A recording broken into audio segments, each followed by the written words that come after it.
Hey friends, before we dive into tonight's story, did you know that nearly 80% of the people who watch these videos aren't subscribed? If you're enjoying this kind of content, consider hitting the subscribe button. It really helps a lot, and it keeps these long stories going. Also, I'd love to hear from you. What time is it right now where you are, and which city are you listening from tonight? And if these stories help you sleep, feel free to tap the thanks button to support the channel. It truly means a lot. All right, let's get into it. I slide back into the driver's seat, heart still pounding, and kill the engine. The sudden quiet presses in, so heavy it feels physical, like the weight of night itself settling on my shoulders. My flashlight lies on the passenger floor, its beam still cutting through the darkness outside. I hesitate only a moment, then reach over and click it on. The beam trembles as I lift it, illuminating the slick asphalt and the dark silhouette of the abandoned sedan with its driver's door yawning open like an invitation or a warning.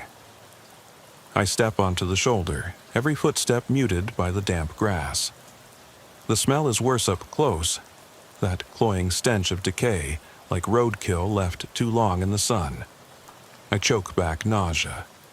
Protocol says secure the scene, call for backup, wait in the cruiser until help arrives. But something in me, instinct honed over years of lonely night shifts, says to move, to see, to confront whatever horror lurks just beyond the halo of my flashlight. I sweep the beam inside the car. The front seat is empty. The glow from the dashboard computer flickers, casting strange shadows across the interior. Tissues, dark with congealed blood, are scattered on the floor. On the passenger seat, a single glove, black leather, lies crumpled. No driver, no sign of struggle except the blood and that open door. I swallow hard. My radio crackles behind me. Officer Callahan, dispatch says. Unit 2 is en route, ETA 2 minutes. Copy that, I whisper, more to myself than them. I know those 2 minutes will stretch into an eternity. I lean in, carefully, and tap the glove with my flashlight. It flips over, revealing the palm. No prints, synthetic lining. I glance at the rear seats, more tissues, and then I see it. Something bulky, wrapped in red-stained cloth tucked under the crease of the seat. My pulse spikes. I crouch, hook a finger under the edge, and pull. The cloth unwraps slowly, revealing slick muscle and twisted bone. A severed hand, wrist jagged where the blade cut through. I stare, breath gone. My training kicks in. Photograph, glove up, evidence bag, call it in. But my mind falters at the sight, that brutal reminder of human fragility. I snap back. Dispatch, Officer Callahan, I have a possible homicide. Evidence is a severed hand in the vehicle. Require CSI and K-9 team immediately. My voice is steadier than I feel. The radio responds with code confirmations. I bag the hand, seal it, mark the time. The world narrows to procedure. Tag the car, note the mileage, record coordinates. But even as I work, my eyes keep drifting to the edge of the woods, where shadows coil between the trees. Because I heard something. A breath, low and deliberate, as if someone was watching me just beyond the beam. I stand, heart hammering. The woods are still. No movement. I click off the flashlight and let the cruiser's overhead lights bathe the scene in red and blue. The sudden color makes everything look unreal, like a warped painting. The car glistens. The grass shimmers.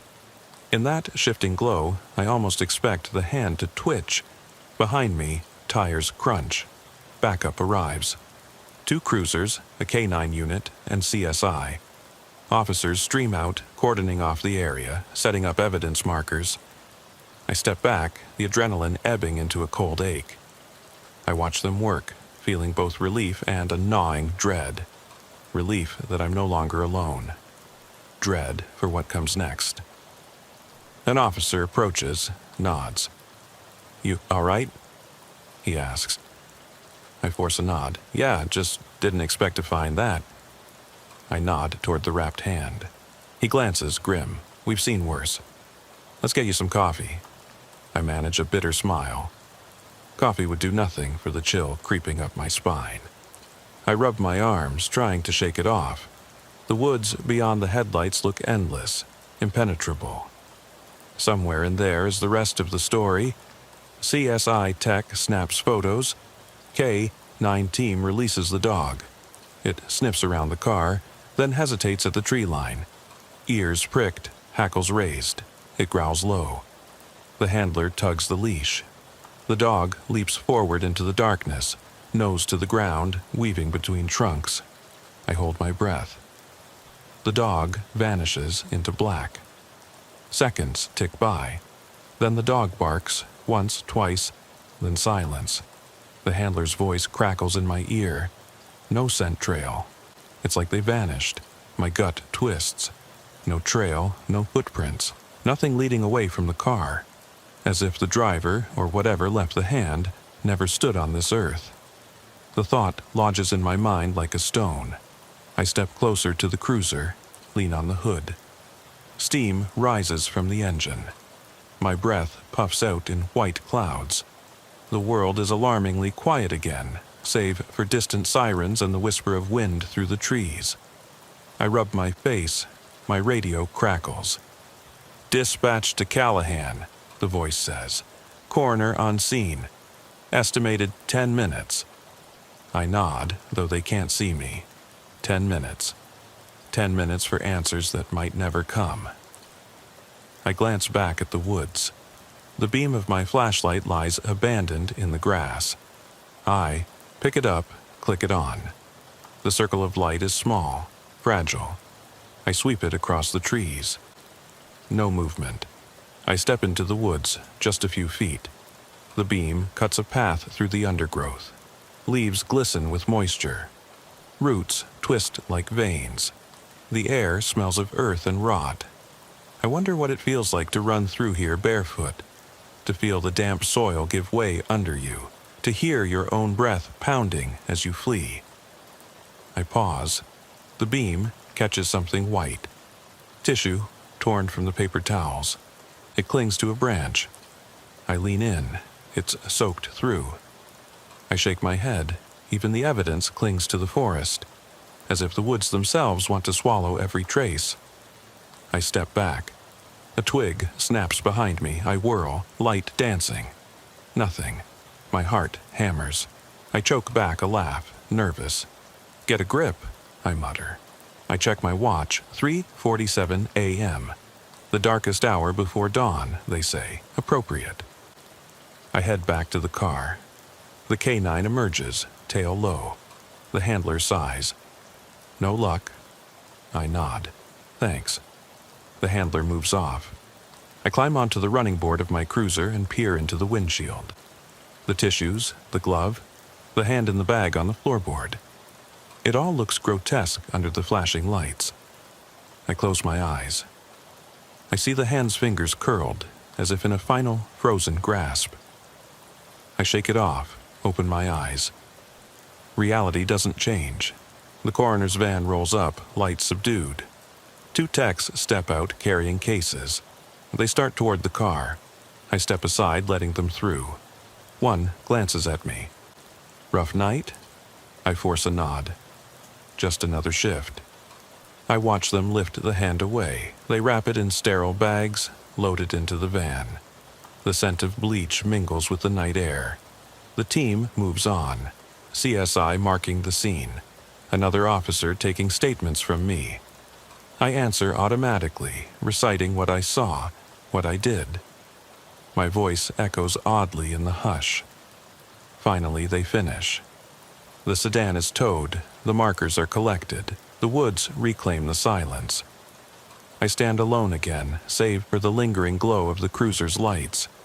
I kill the engine, step out, and close the door. The click sounds final.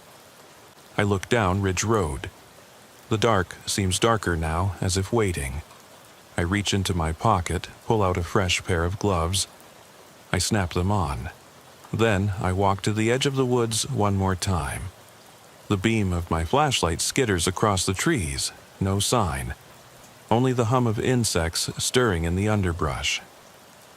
I drop the light. It clatters on the pavement and dies. I stand in darkness. My eyes adjust. I see the faint outline of the cruiser's lights behind me. I see the black mouth of the woods before me. My heart thumps. I step back, get in the car, close the door. I sit for a moment, hand on the wheel, head against the headrest. The world outside is still. My breath slows. I start the engine. The lights snap off. I drive away. The woods recede in the side mirror, swallowed by night. The cruiser's lights are gone. The road is empty once more. But I know what's back there. I know it's waiting. I kill the headlights and coast another half-mile before the road curves uphill. The dashboard clock blinks 3:53. Behind me, the stretch of black woods at mile marker 4 disappears in my side mirror. My pulse has finally slowed to something resembling normal, but my senses are still hyper-alert. Every rustle in the tree line, every distant hum of traffic feels like a threat. I tap the mic. Callahan to dispatch, I'm clear to resume patrol. All units clear the scene. There's a pause, then the crackle. Copy that, Callahan. Units are sweeping out. I switch back to 10-8. The cruiser's engine drone is comforting, a mechanical heartbeat to counter the night's menace. I run a hand over my face, feeling the grit of hours on the road.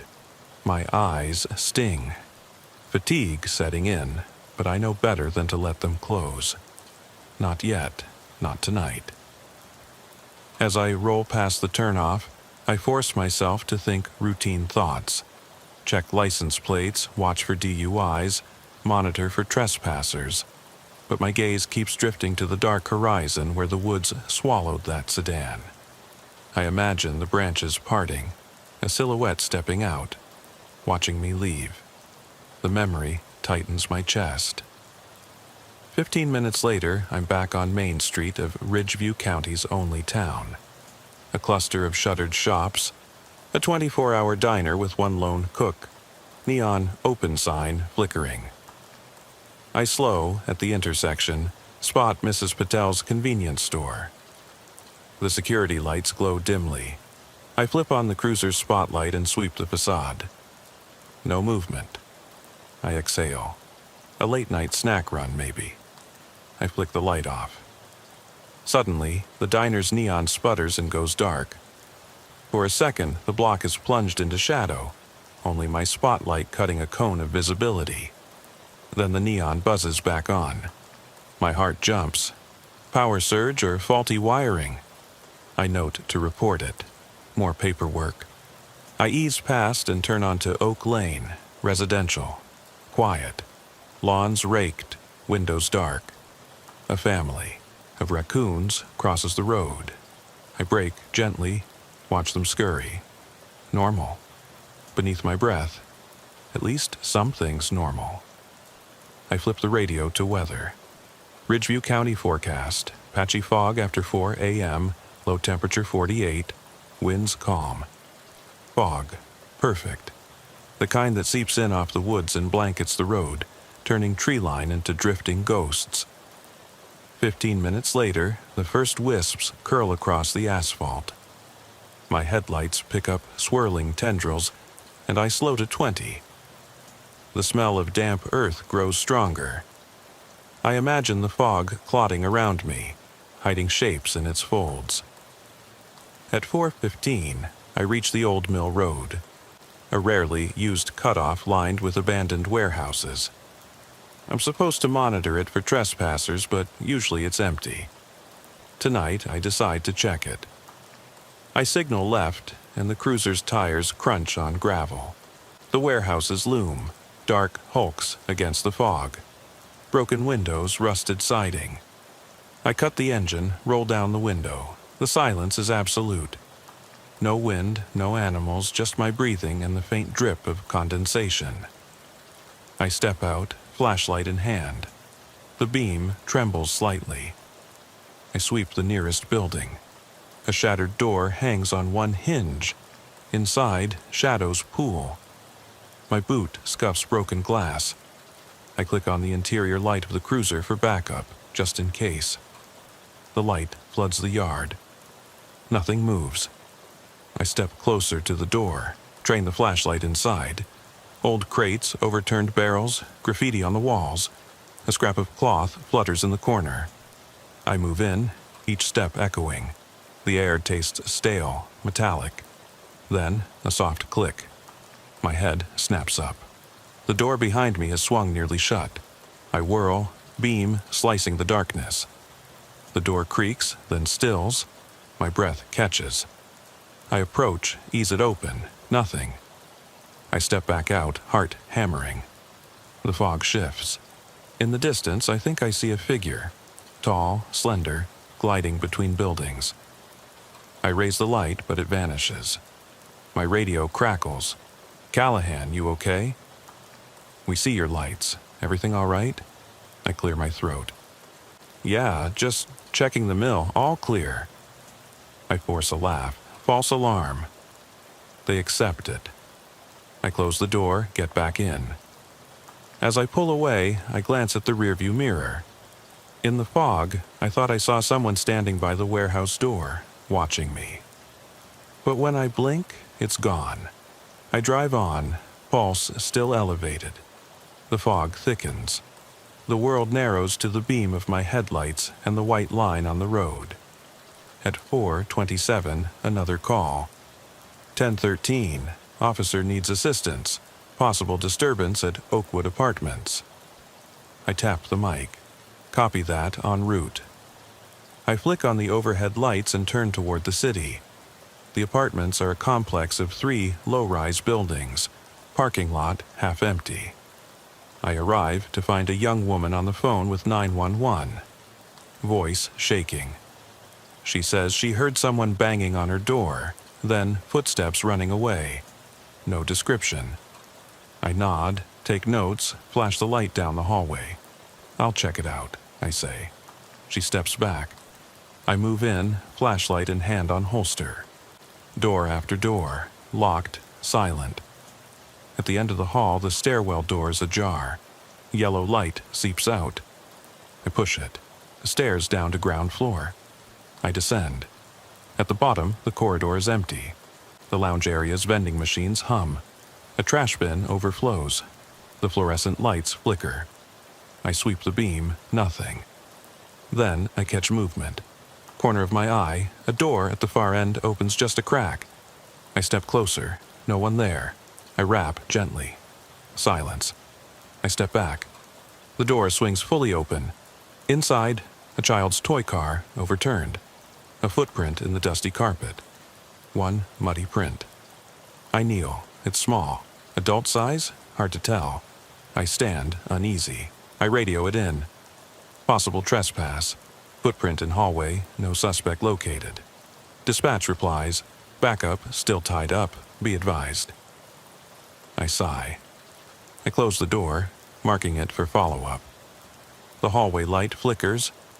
I move back into the stairwell and climb up 2 flights. At the top, the walls seem to lean in. The fog outside presses against the windows, diffusing the street lamp's glow into hazy disks.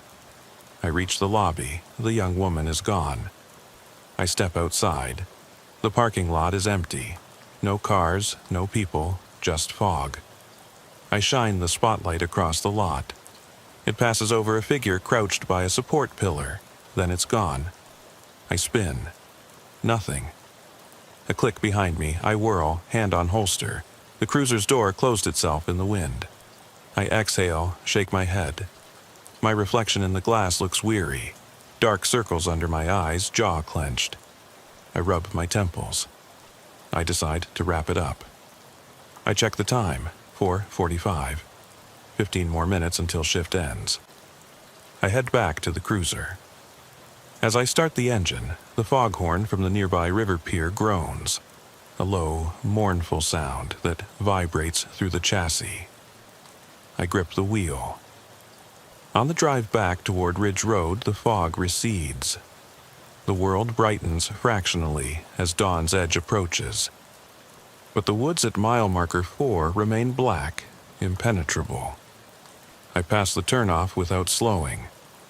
I don't look back. Inside, my mind replays the night, the severed hand, the vanishing figures, the orphaned footprint. Each image is a latch hook into my thoughts, refusing to let go. I pull into the station lot at 4:58 a.m. The building is dark except for the dispatcher's window. I kill the engine, step out. The air is cool, crisp, the promise of a new day. I walk to the door, badge in hand, ready to sign off. But as I enter, the dispatcher looks up, pale, eyes wide. "Officer Callahan," she says, voice trembling. She holds out a piece of paper. I take it. It's a printout, the car's registration, the VIN, the stolen report, and beneath that, the name of the owner. It's my own name. I stare. The letters blur. My heart seizes. She whispers, "That car was reported stolen 6 months ago." I swallow. The world tilts. Outside, dawn breaks. Inside, I taste cold fear, and I realize I don't know who or what I was chasing tonight. I pull the door shut behind me, the click echoing like a pistol shot in the pre-dawn hush. My legs feel unsteady. Adrenaline, fatigue, and something deeper. A creeping dread that settled into my bones when I read my own name on that stolen car report. I step into the dispatch room's pale glow, and the fluorescent light overhead hums, low and relentless, like the world insisting on mourning even as my mind reels. Dispatchers don't usually handle evidence logs, but tonight she printed it herself. She slides the paper across the desk. I stare at it. VIN number, license plate, owner's name. Officer Callahan. The registration address is my home address. My pulse slams against my ribs. I look up at her. Her face is drawn, frightened. I thought it was a typo," she whispers. "But the database—" I shake my head. Number must be someone using my credentials. My voice sounds hollow, distant. I fold the printout and tuck it into my pocket. "I need to see the evidence room, now." She nods, fumbling with the console. "CSI already bagged the hand. It's locked up. I can escort you." We move through the station's silent corridors. The air smells of coffee grounds and disinfectant. The front desk is deserted. The night shift desk sergeant has already gone home, leaving only us and the flickering lights. In the evidence locker, the coroner's assistant slides open the door and reveals a cold metal shelf. On it, a sealed biohazard bag containing the severed hand, a camera bag, and a scrap of soaked tissue in an evidence envelope. I step forward. The bagged hand looks grotesque in its plastic coffin, palm curved, fingers half clenched. I swallow, forcing down the nausea. I unzip the camera case, remove the SD card, and eject it into my palm. The assistant watches, uneasy. I slip the card into my pocket, too. "Thank you," I say, voice tight. "That's all." I exit, closing the door behind me. The corridor stretches out empty. I lean against the wall, sliding down until I sit on the floor. My knees hit the linoleum with a dull thud. I pull out the camera card and stare at it. Footage of the car interior. The tissues, the glove, the angle where I lifted the hand. Maybe, just maybe, there's something else on there, something missed. I slide the card into the reader on the dispatch desk. The screen flickers, then displays a series of images. The cruiser's lights, the car, the tissues, the glove. I click through, then freeze on a frame I don't recognize. A smear on the windshield, almost invisible in the dark, but under the camera's flash it gleams. A handprint, not mine. Too small for me, too large for a child. Slim, long-fingered, the palm splayed as if pressed in panic. I zoom in. The print is partial. 5 elongated digits, tips tapered. I copy the image. My stomach twists. Whoever left that print rode in my cruiser. Someone climbed in after I killed the lights. Someone who knew my car would be there. Someone who knew my call sign, my shift, my route.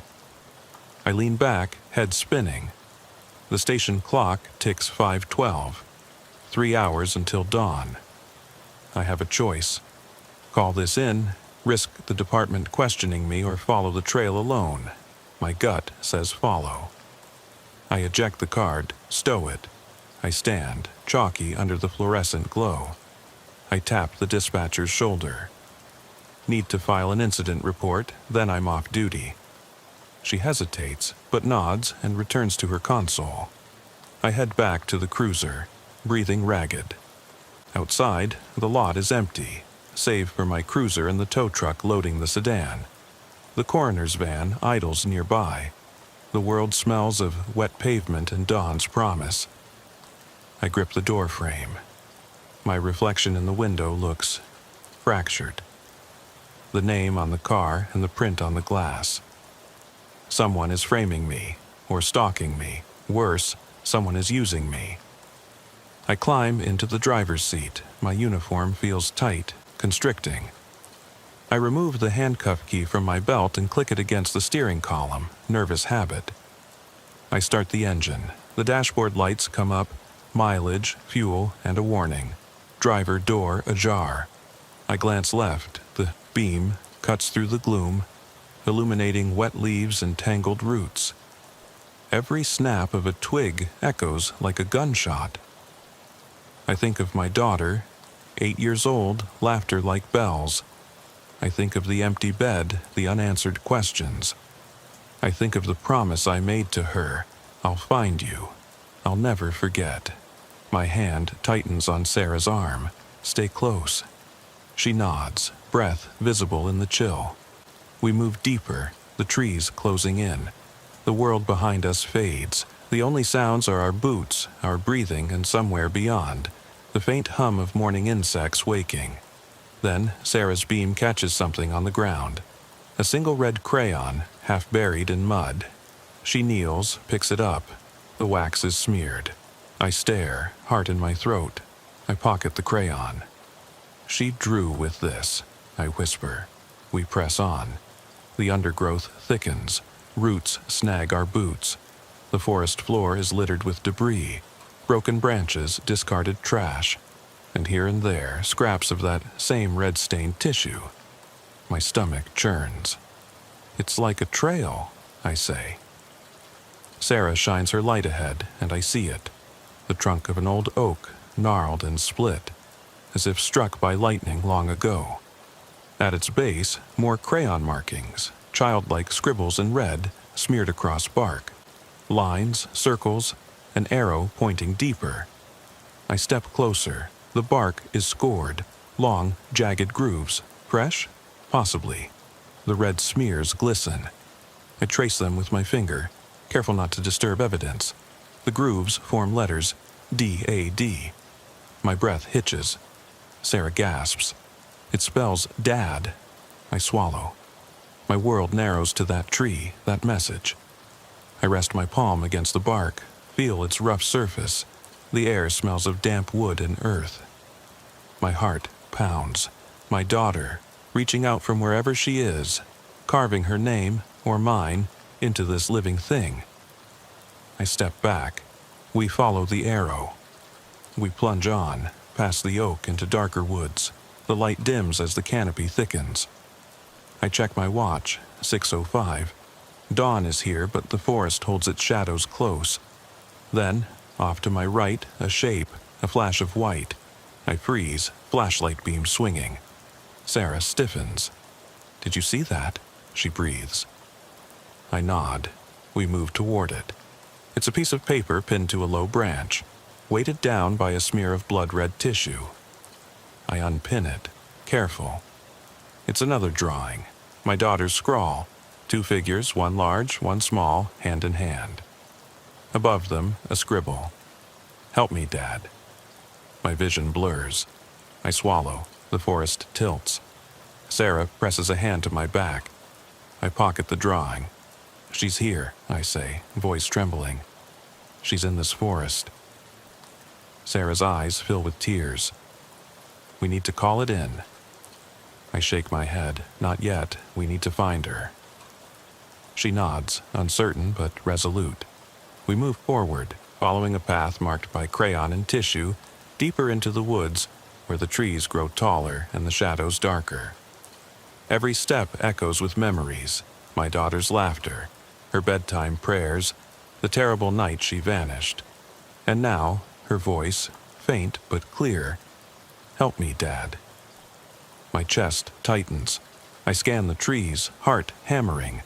The path forks ahead. One branch veers left toward denser undergrowth. The other slopes right toward a shallow depression in the earth. The crayon arrow points right. I glance at Sarah. This way. She lifts her light. We step into the depression. The ground falls away beneath us, forming a natural bowl. The air is colder here. Mist clings to the soil. I shine the beam across the hollow's floor, leaves, rocks, and at the far side, a dark shape. I approach slowly. The shape resolves into a child's backpack, pink, frayed straps, familiar cartoon patches. My breath catches. I kneel, heart in my throat, and reach out. The zipper is open. Inside, a teddy bear missing an eye, a school lunchbox, and underneath, a folded photograph. I lift it. It's her, smiling on the playground, pigtails bouncing, arm around me. I close my eyes, pressing the photo to my chest. Sarah's hand on my shoulder. Emmett. I nod, blinking back tears. She left this. I stand, scanning the grove. The trees seem to lean closer, branches like arms. The mist swirls. I feel watched. I step forward, toward a narrow gap in the trees. Beyond it, the forest thickens, shadows pooling. A soft sound, child's laughter. I freeze. Sarah freezes. The laughter echoes, distant, echoing off trunks. My heart leaps. She's here, I whisper. We follow the sound. The ground slopes upward. Roots form natural steps. The mist parts. Ahead, a slender figure stands beneath an ancient elm. A little girl in a white dress, back to us, hair damp and tangled. My breath hitches. Anna, I call. She turns slowly. Her face is pale, eyes dark hollows. She smiles. A slow, unnatural grin. The teddy bear she clutches is the one from the backpack, missing an eye. Daddy, she says, voice echoing like wind through dead leaves. My legs tremble. Anna. She holds up a hand. Fingers long, too long, tips stained red. I see the severed hand's shape in her palm. My stomach drops. Don't forget me, she whispers. The world tilts. The elm's branches creak. The mist thickens. Sarah steps forward. Emmett, Anna's grin widens. Stay with me. My heart shatters. I step closer, extending a hand. The ground beneath the elm is bare earth, no roots, just a shallow pit. I glance down, half buried in soil. A small skeleton hand protrudes, a child's hand. I stagger back. Sarah gasps. Anna's face flickers. Young girl, then something else. Gaunt, hollow, unnatural. The laughter rises, warping. I look at Sarah. Her face is pale. Run, she whispers. I nod. We turn to flee, but the gap in the trees is gone. The grove is circular, trees closing in. The mist swirls, thick and cold. The laughter surrounds us. I grab Sarah's hand. Stay close. We back away from the elm. Anna's laughter echoes. I feel her presence on all sides. The pit beneath the elm is open, waiting. I stumble, nearly fall. Sarah catches me. I whisper, we need to climb out. We find a route, clamber up the slope. The mist resists, clinging. Branches tug at our jackets. The laughter chases us. Finally, we burst through the tree line into the pale dawn. Gasping, we stand on the gravel shoulder at mile marker 4. The woods behind us are silent, still. The mist retreats into the trees. I look at Sarah. She's trembling. I hold the photograph and the crayon, the drawing in my pocket, the adrenaline pounding. Dawn light warms the sky. The world feels normal again. But I know it's not over. I turn to the woods. The trees stand silent, watching. I whisper, "I'll be back." Sarah nods, voice hushed. "We'll call it in." I look at my watch, 6:28. I nod. "Yeah, it's time." We head back to the station, evidence in hand, hearts heavy. Behind us, the woods hold their secret, and Anna waits, silent beneath the elm, a promise carved in crayon and blood. The forest recedes behind us like a dark memory as we trudge back toward my cruiser. Dawn light gleams on wet gravel. My boots splash in puddles. Sarah's breath hisses in clouds. We don't speak. Words would break the fragile spell. Every snapped twig echoes the hollow laughter still ringing in my ears. When we reach the cruiser, I pause. The engine idles. The dashboard clock reads 6:35. I glance at Sarah. Her eyes are red-rimmed, fear and resolve warring in her gaze. I open the door and retrieve the evidence envelope. The child's drawings, the crayon, the photograph. I lay them on the hood. "I'm going back in," I say quietly. She shoves her hands in her coat pockets. After what happened, I hold up a hand. She left those for me. I have to.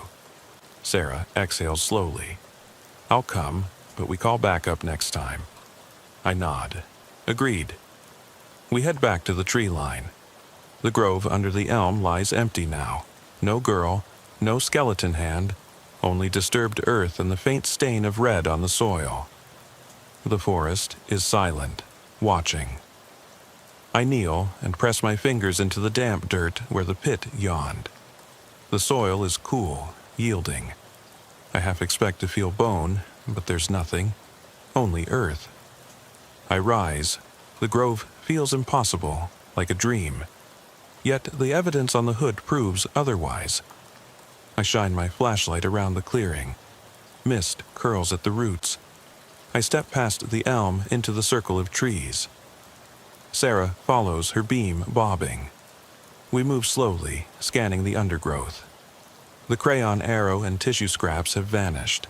The forest erased its trail. My heart hammers. I check my watch, 6:42. 7 minutes since we left. Then a faint cry. A child's sob, distant, coming from deeper in the woods. We exchange a look. I draw my service weapon and flashlight in each hand. "Stay behind me." We follow the sobbing. It leads us downhill, into a gully where water trickles over stones. The air is colder, damp, seeping through boots. The sobbing crescendos, anguished, desperate. I sweep the beam across the bank, footprints in mud, small and adult-sized, circling the gully's edge. I crouch, study them. They converge at a patch of reeds, bent and stained dark. I approach. The reeds part to reveal a shallow pool. In its center, half submerged, is a child's sneaker, mud-caked, lone, tethered to nothing. The sobbing stops. Silence falls.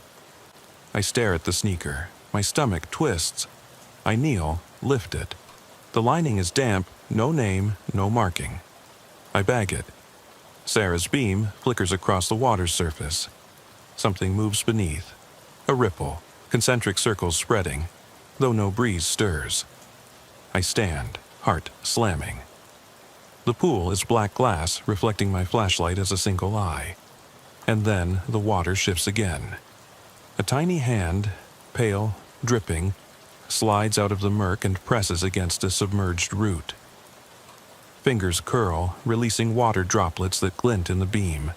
I step back, stomach lurching. The hand is small, my daughter's size. The hand pulls itself onto the root, revealing a gaunt forearm mottled in mud. A child's arm. It pauses, then pushes downward. The water calms. I shine the light on the pool, empty. No sneaker, no hand, only mud and reeds. I whirl to Sarah. Her face is deathly white. "Did you see?" She nods, voice a whisper. "Yes." I swallow. "We need to mark this. Evidence. I kneel and draw a chalk arrow on a flat stone. D-A-D arrow pool. It feels absurd, but necessary. We retrace steps back to the cruiser, hearts pounding. The world outside seems unnaturally bright. Birds begin to stir, indifferent. I lock the pool sneaker and chalk stone in my trunk. At the cruiser, I call dispatch. "Officer Callahan, I need a mortuary unit. Possible human remains in a forest pool at mile marker 4. Send divers." "Copy that." Dispatch replies, concern in their voice. "Units en route." I hang up. Sarah leans against the cruiser, trembling. I hand her the bagged sneaker. "We keep this sealed." She nods, voice cracking. "Emmett, what is happening?" I close my eyes. I don't know, but it's her. It has to be. Behind us, the woods rustle. A single reed quivers at the pool's edge, though wind is still. I train my light on the forest. Nothing. Only shadows yawning between trunks. I slide into the driver's seat. Sarah climbs in beside me. I start the engine. The dashboard clock reads 6:50. We drive out of the woods in silence, the evidence secure. As we reach the station, the K-9 unit and dive team arrive, lights flashing. I step out, hand the sneaker to the dive team leader. He frowns, nods. I brief him. Location, depth, conditions. He radios for divers. I turn to Sarah. "Wait here." She nods, clutching the sneaker bag. I stride to my cruiser, retrieve the envelope with the drawings and photo. I tuck them into an evidence locker with the boot. I log each item meticulously. Every detail matters. The dive team moves in. I watch as divers slip beneath the surface of the pool, bubbles rising. My chest tightens. I think of my daughter, lost beneath these waters years ago.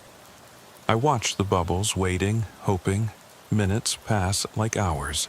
Then a diver's arm emerges, grasping a shape. They haul something up, a small, mud-coated doll, tattered, soaked. The diver holds it aloft. I step forward, heart in my throat. It's the doll she always carried, the one I found in her room the night she vanished. One eye missing, just like the teddy bear. I catch the doll, voice trembling. That's hers. The dive team leader nods. We'll keep searching. I close my eyes, pressing the doll to my chest. Memories flash, bedtime lullabies, morning pancakes, laughter. And the night she disappeared. Empty bed, open window, silence. Sarah places a hand on my shoulder. "We found something." I nod, tears welling. "Yes?" Behind me, the woods stand silent. The pool is calm again, as though nothing happened. The divers prepare for another drop. I glance at the dive team, then back to the forest. My resolve hardens. I will find her. Whatever it takes. A breeze stirs the trees. A single reed brushes against the cruiser. I shiver. The forest's secret lies hidden in its depths, but we've cracked the first shell. I look at Sarah. "This isn't over." She nods, eyes fierce. "We'll get her back." I clamp the doll to my chest. Dawn breaks fully, pale gold on wet leaves. The station bustle hums around us. But my world is narrowed to that pool, that forest, and the promise carved in crayon and blood. "Help me, Dad." I turn back to the woods. We go in again, after them. Sarah exhales. Together. I nod. The dive team resumes. I step forward, crossing the invisible line into the forest's edge. The trees close behind me, and I know. The real search has only just begun. I push deeper into the forest, where the canopy swallows the dawn light, and the air grows colder with every step.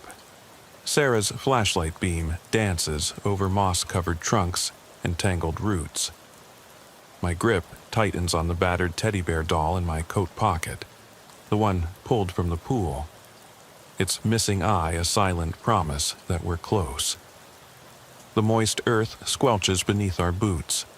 Each footfall echoes like a gunshot in the hush. We follow the dive team's markers, small colored flags snagged on branches, leading back to the pool. The mortuary unit's white vans sit idling at the edge. Divers emerge dripping, hauling gear. They wordlessly nod to me as I approach. One holds up a mud-caked object, a child's raincoat, yellow with reflective stripes, stiff with mildew.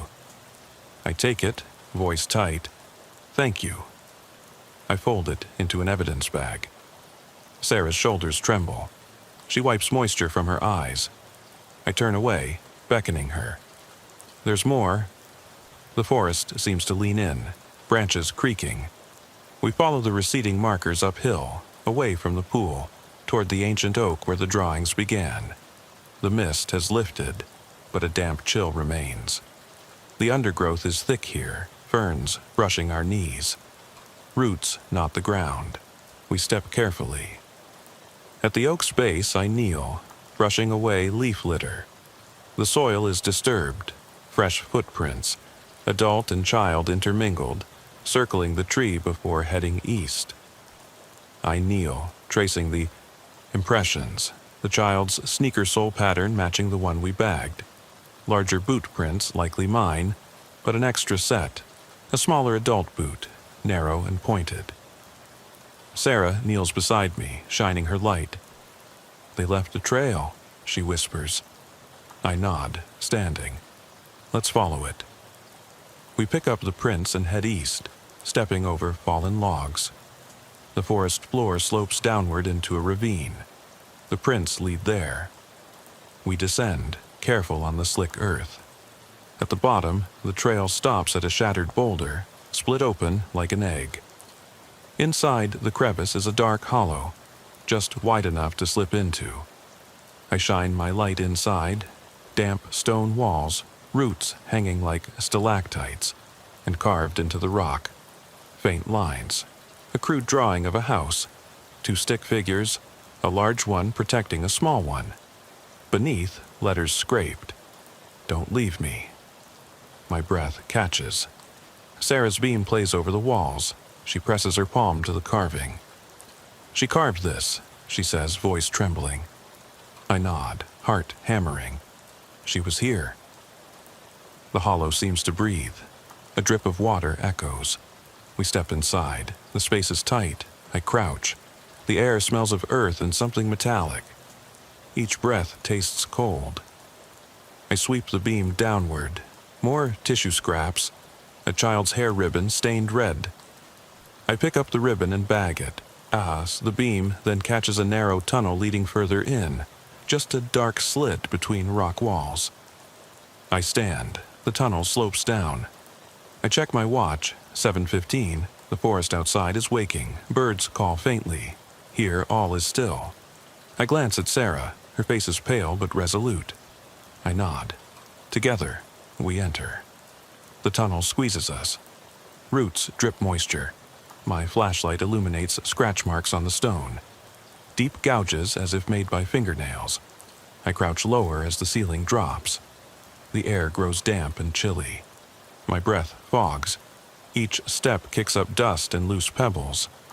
After 20 paces, the tunnel opens into a cavern. The beam widens. A natural chamber 15 feet across. Stalactites hang. Water drips into a shallow pool in the center. The ground around is packed earth, stamped with prints. Child, adult, ours. Against one wall is a crude altar, a flat stone slab covered with offerings, another child's drawing, wilted flowers, a cracked photograph of my daughter and me, smiling at a carnival. How did they get that photo? I step closer, heart pounding, and carefully lift it. The back is scrawled, "For you, Dad."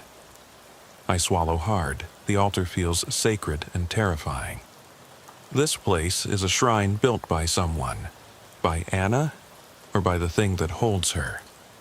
The cave walls are etched with more drawings, circles, arrows, stick figures, and words in sloppy child script. Stay with me. Don't go. Find me.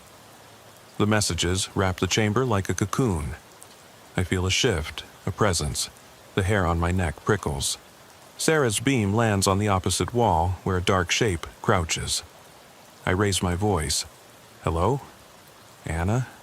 The shape stiffens, then steps into the light. A little girl in a white dress, hair tangled, face pale. My breath catches. It's her. She raises a finger to her lips. Shh, she whispers. My heart twists. I take a step forward. Anna! Her eyes flick to the altar, then back to me. She shakes her head. No, she says, voice echoing. You can't save me. My chest tightens. I'm your dad. She holds up a hand. The beam catches her palm, long fingers stained dark. Her wrist is slender, skin glistens. She extends the hand toward me. Stay. I swallow. The cave feels alive, breathing. Water drips. The drawings seem to pulse. I glance at Sarah, whose light trembles. I realize if I step forward, I may never leave. If I stay, I join the shrine. The price of staying is leaving the world above forever.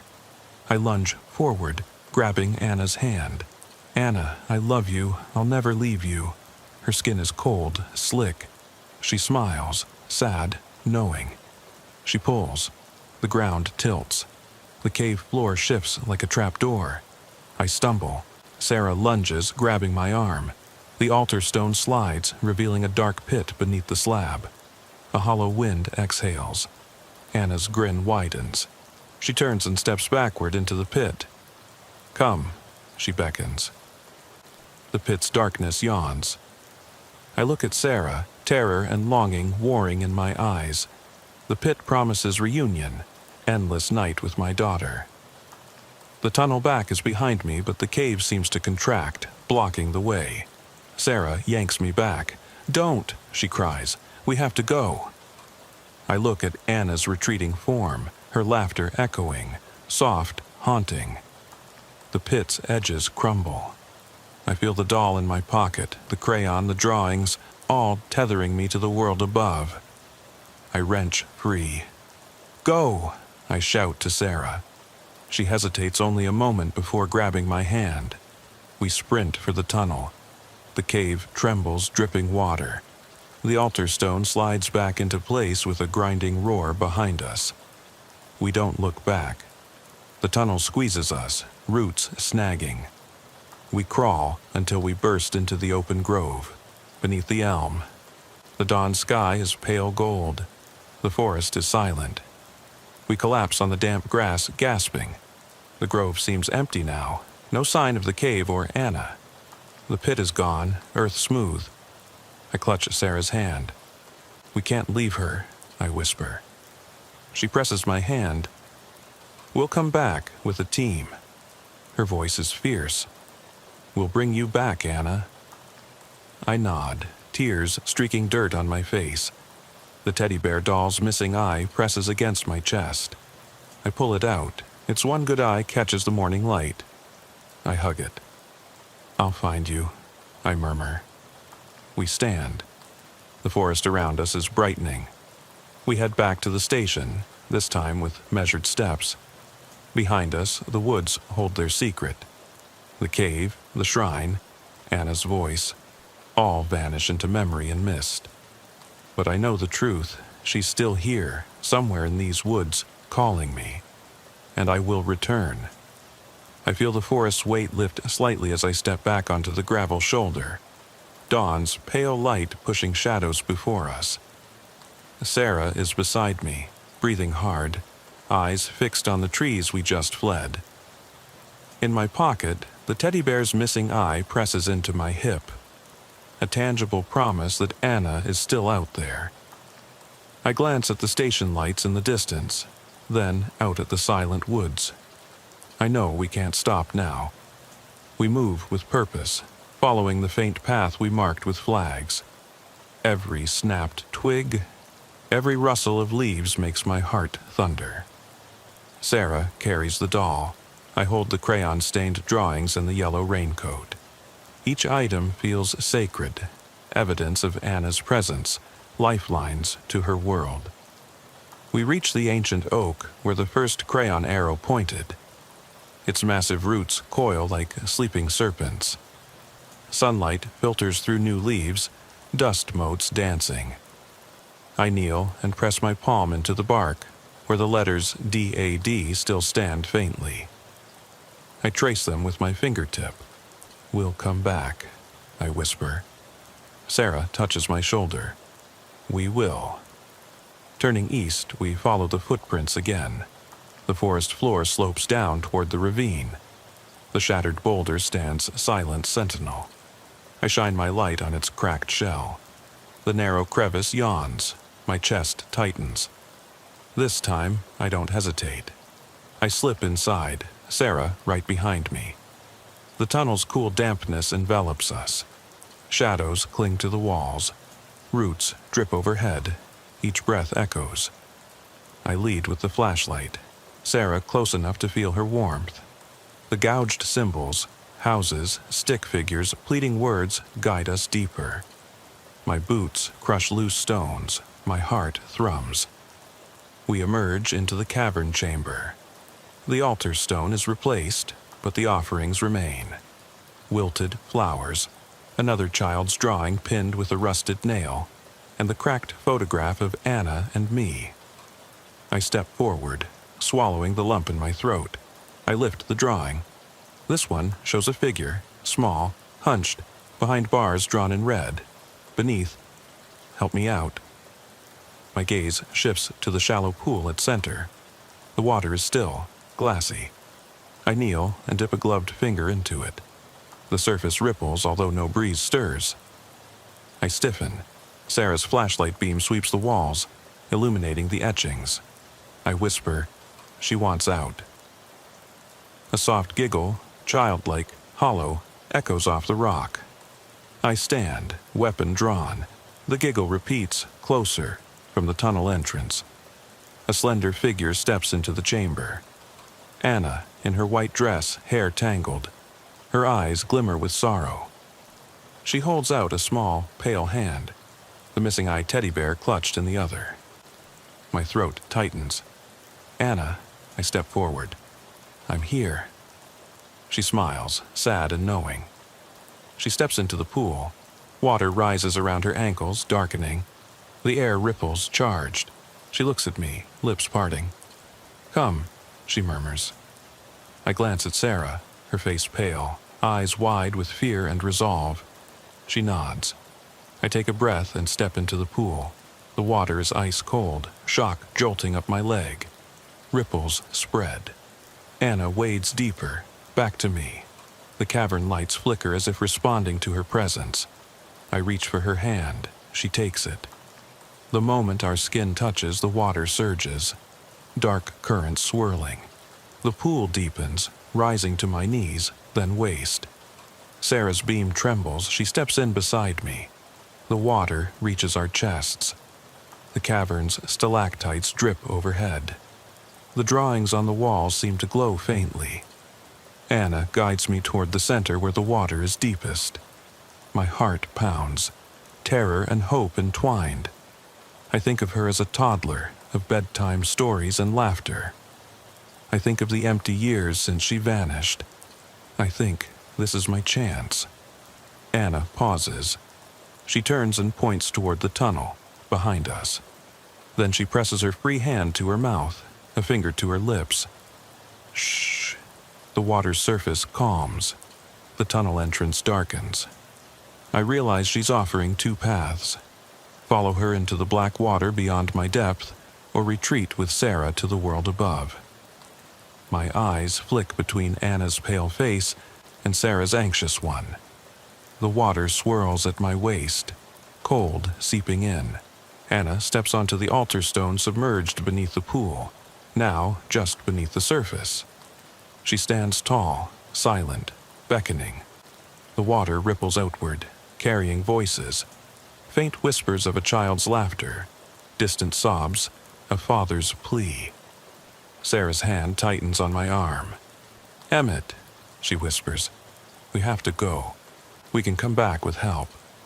Her voice cracks. I look at the cave's walls, at the carvings. "Stay with me. Find me. Don't forget me." The messages surround me like ghosts. I look at Anna, half submerged, serene, waiting. The water around her shimmers. I feel her longing, an ache stronger than fear. She lifts the teddy bear, missing eye glinting. "Dad," she says softly. Time stretches, the air trembles. The water laps at my chest. I think of protocol, backup, evidence, the world above. And I think of my daughter's face, her laughter, her tiny hand in mine. I think of that helpless night 2 years ago. I make my choice. I step off the altar stone beneath the pool and wade back toward Sarah. Anna's eyes widen in sorrow, lips part in a silent cry. The water darkens around her, and she sinks slowly beneath the surface, doll clutched to her chest. The pool ripples, then stills. I reach Sarah's side. She wraps an arm around me. We stand in silence as the water drains back to its shallow edge. The cavern is quiet, empty, save for the drip of water and our ragged breathing. I look back at the pool. It is smooth glass once more. The altar stone is visible under the clear water. No sign of Anna, no footprints. Only the carvings on the walls, faint and silent. I squeeze Sarah's hand. "We'll find her," I vow. "I promise." Her tears fall onto my sleeve. I nod, swallowing hard. We turn and climb back through the tunnel. Roots scrape our shoulders. The air warms as we emerge beneath the elm. The forest is bright with early morning light. Birds call, oblivious. The grove feels ordinary, too ordinary. On the gravel, Sarah kneels and retrieves the chalk arrow we drew. I brush away the chalk, erasing the last marker. The earth swallows the faint white line. The forest reclaims its secret. We walk back to the cruiser. I carry the teddy bear doll, its missing eye like an unanswered question. In my pocket are the drawings, the ribbon, the raincoat, the sneaker, all evidence of Anna's presence and her retreat. At the cruiser, I place the items on the hood. I radio dispatch. "Callahan, I'm at mile marker 4. I need full CSI sweep and search teams.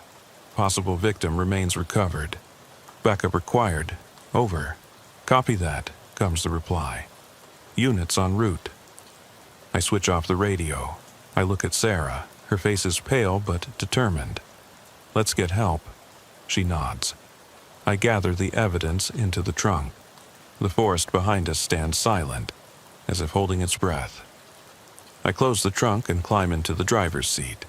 Sarah joins me. I start the engine. The clock reads 7:05. We drive toward the station, headlights cutting through the morning haze. Behind us, the woods fade.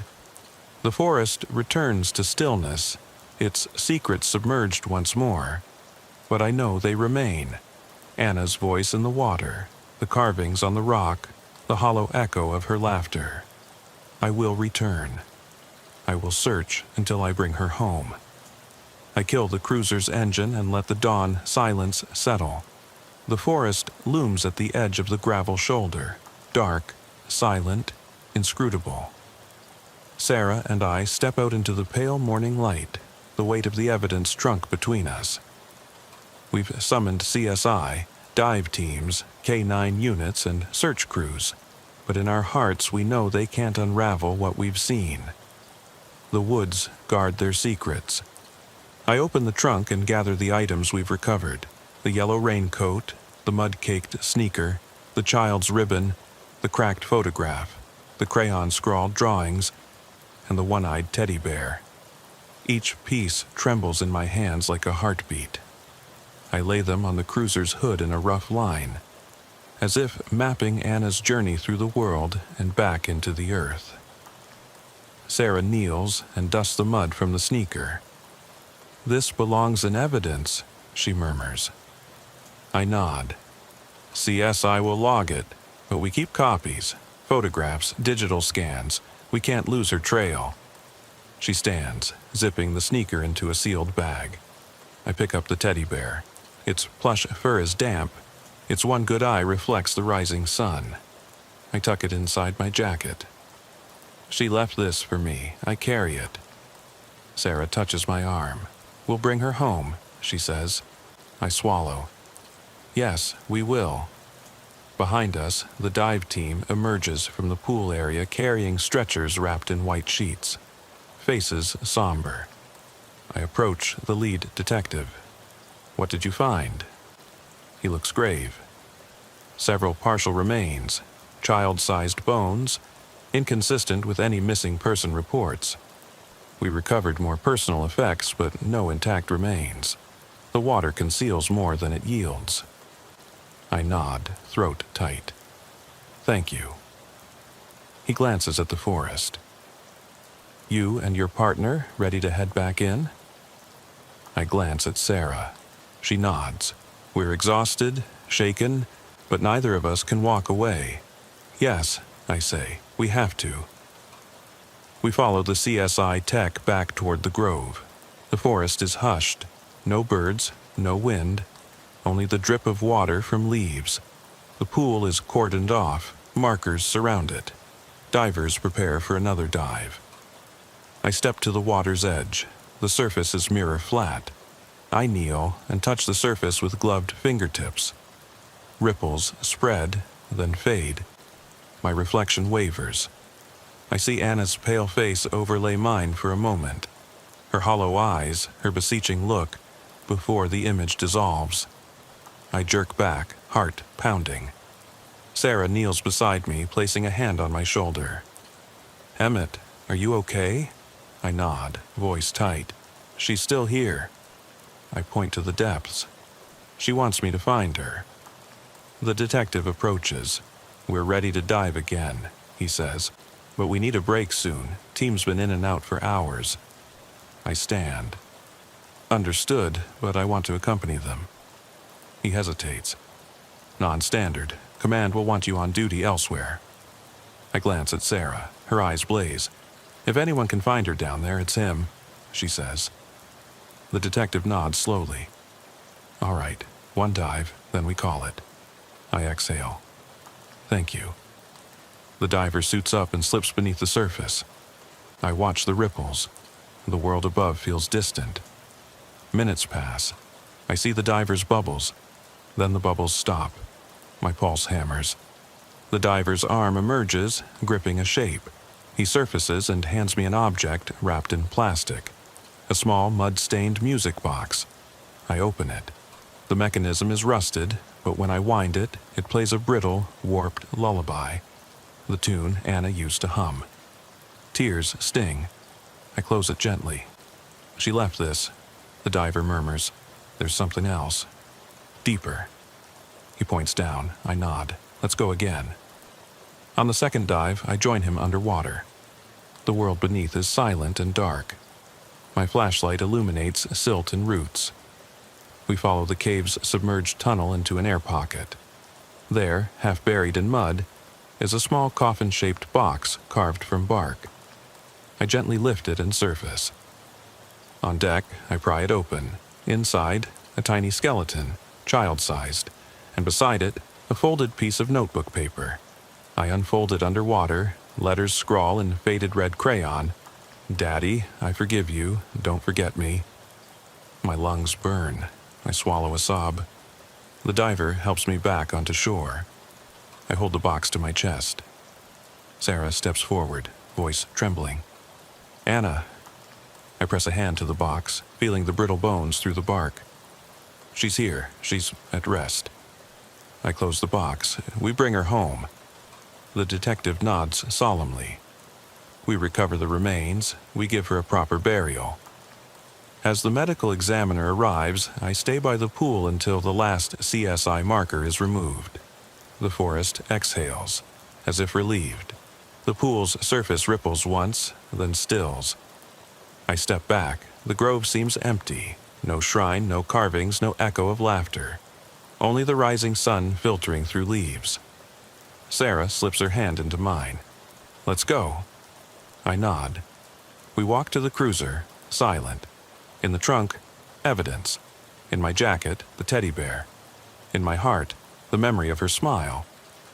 At the station, we file reports, log evidence, and watch the remains taken away.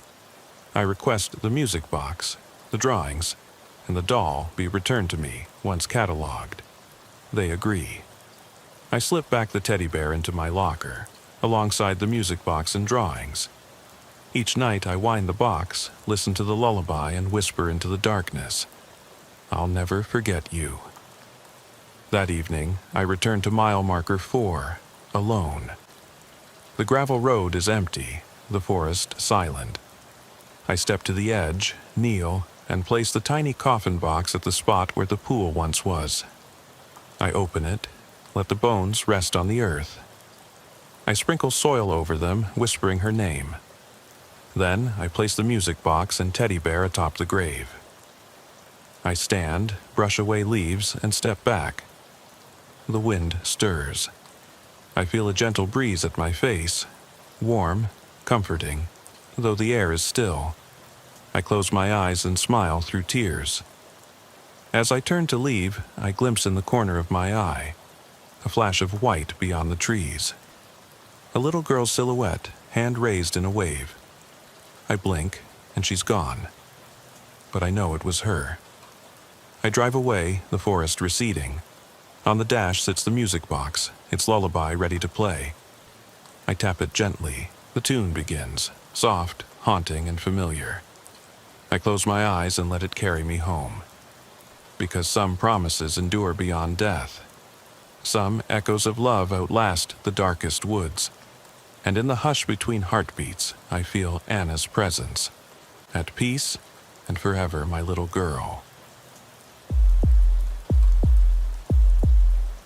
I get out of the patrol car and immerse myself in the silence that hangs over Cedar Lane like a damp blanket. The wet asphalt glistens in the light of the only flickering street lamp, and my boots clatter on the road as I walk toward the vacant storefront. My breath forms little clouds in the cold air. January in Ridgeview County is merciless. I glance back at the patrol car. The lights are off, the engine is idling, and there's a faint crackling sound coming from the radio. This was supposed to be a quick check. An anonymous emergency call, no further information. But out here, quick rarely means easy. My partner Harper is already standing at the door. A peeling wooden panel painted a faded green. He knocks once, twice. I lean against the side of the building and shine my flashlight on the dark windows. The lock clicks. The door opens just wide enough for Harper to slip inside. I raise my radio. Unit 12, all clear to enter, he murmurs. The words sound hollow in the silence. I step over the threshold and am greeted by stale air. The room smells of mold and dust. A single light bulb dangles above us, casting a pale light that bathes every corner in eerie shadows. My beam of light pierces the darkness. Empty shelves line the walls. Once a grocery store, now long abandoned. A fallen soup can rolls across the cracked tiles, echoing in the silence like a gunshot. "Nothing on the cameras," Harper says in a low voice. He stands at the counter and taps the side of the old cash register. No signs of forced entry, no footprints in the dust. He turns around, his eyes reflecting the beam of my flashlight. "Can you feel it?" he asks. I swallow. "Yes." My chest tightens. The silence here hums with something unspoken. I look at my watch, 12:07 a.m. The leash on my ankle vibrates slightly. I'm still connected to headquarters, but the call was interrupted at 12:02 a.m. 6 minutes of radio silence. Enough time for something to happen. I continue past the shelves. The air grows colder. I see my breath swirling. Each step stirs up dust particles that float like ghosts in the beam of light. At the back, there is a door with a sign that says, "Office." Harper and I exchange glances and then go in together. The tiny office is like a time capsule. A rotary dial telephone on a metal desk, dusty documents scattered across the surface, a broken cup lying on its side. The window behind the desk faces the storefront. The blinds are down, but one slat is broken. I crouch down and peer out. My reflection looks haggard, my eyes wide open. For a moment, I don't recognize myself. A soft click behind me makes me turn around. Harper's flashlight dances across the wall. There's nothing there. "Everything okay?" he asks. I nod, my voice tense. "Yes, let's check out the storage room." We go back into the main room and through another door I hadn't noticed before. It leads into a narrow hallway with peeling wallpaper. The light bulb above us flickers. I step forward, and the floorboards creak under my weight. Harper's light follows me. At the end of the hallway is a second door, unlabeled, closed. I reach for the doorknob. It's warm, strange. The rest of the building feels cold. I turn it slowly, and the door swings open. A rush of stale air hits me. I shine my flashlight inside. Rows of metal shelves, empty boxes, a roll of rope on the floor. This used to be a storage room, but now it feels different. The beam of light falls on the far corner, a dark figure slumped against the wall. My heart is pounding. "Harper," I whisper. He steps beside me. "What's going on?" The figure stirs. The silhouette of a woman with matted hair and a crumpled uniform. She looks up, her eyes empty.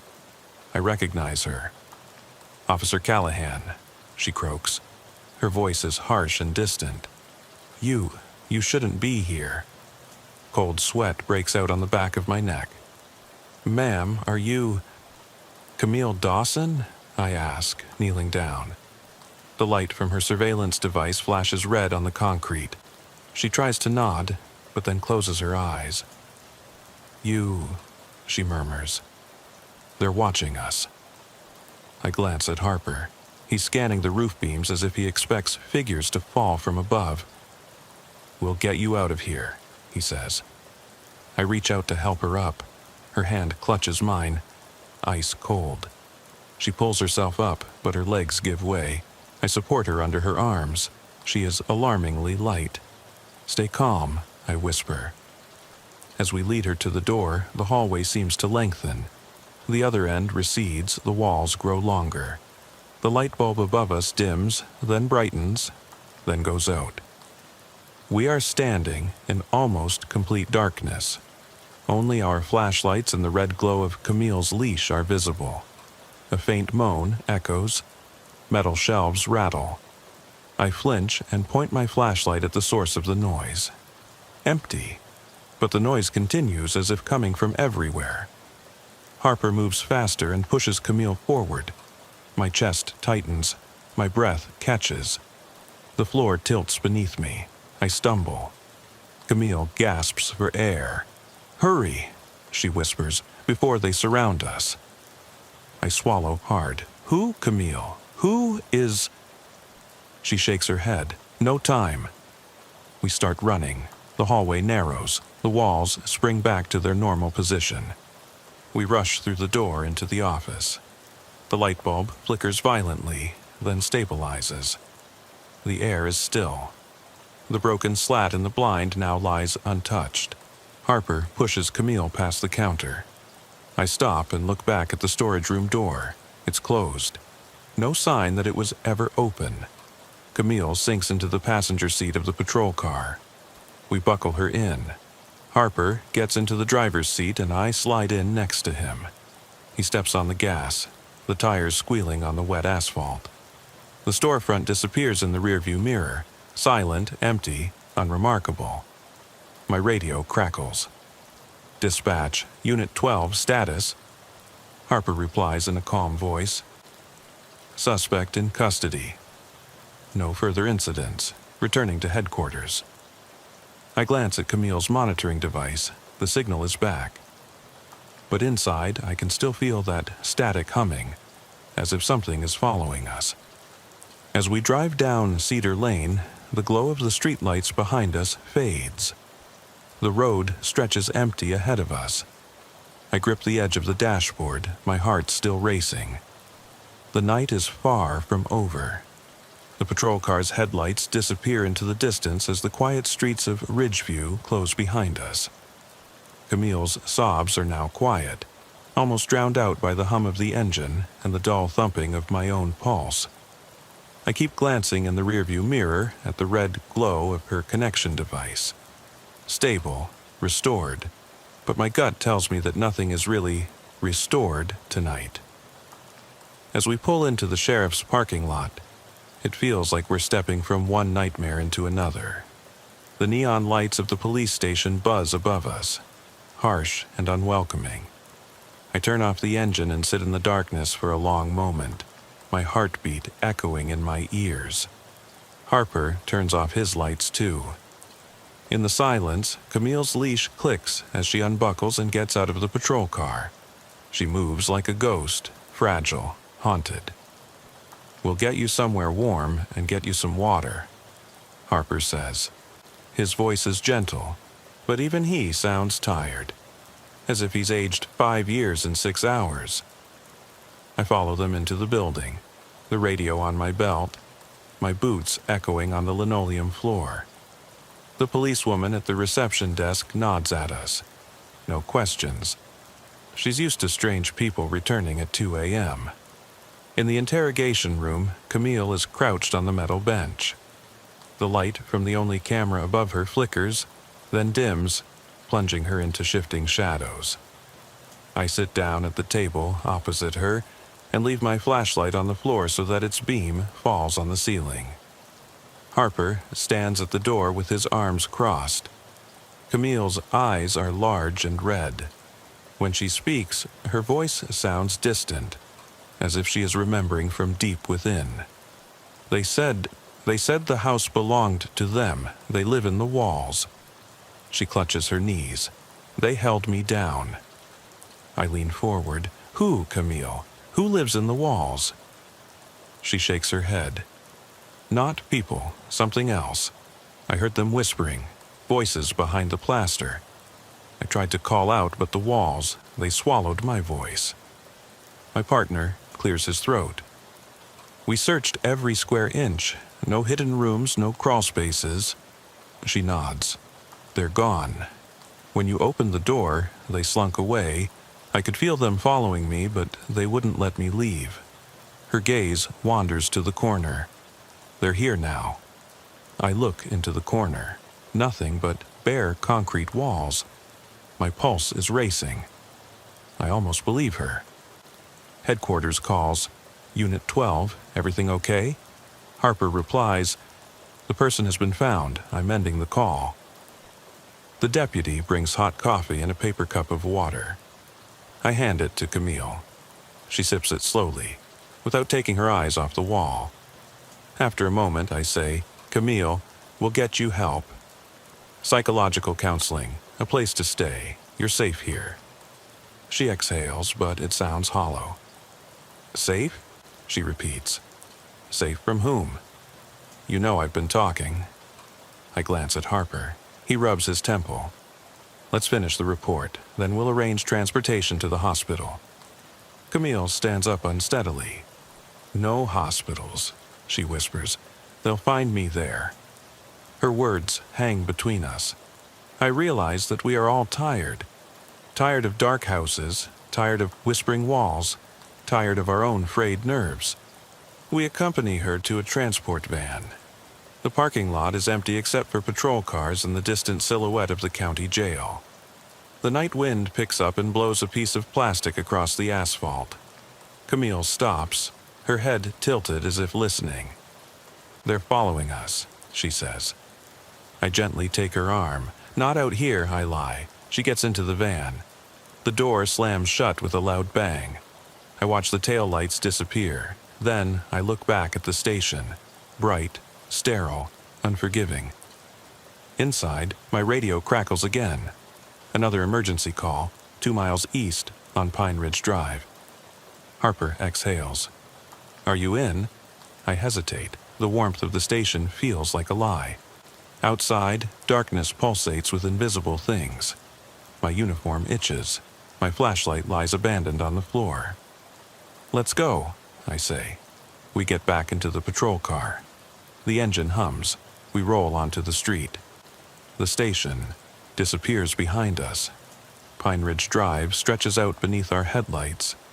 Empty storefronts, boarded up windows, a cold silence. Harper turns on the dash cam. Second shift, he mutters. This never ends. I turn on the ceiling light. The road is ours again. We drive slowly and keep an eye out. The monitor on my ankle buzzes. Camille's warning echoes in my head. They know I talked. We drive past the old mill, broken windows like dead eyes. The radio crackles. Central, Unit 12. I reply in a calm voice. On our way to Pine Ridge. Arriving in 2 minutes.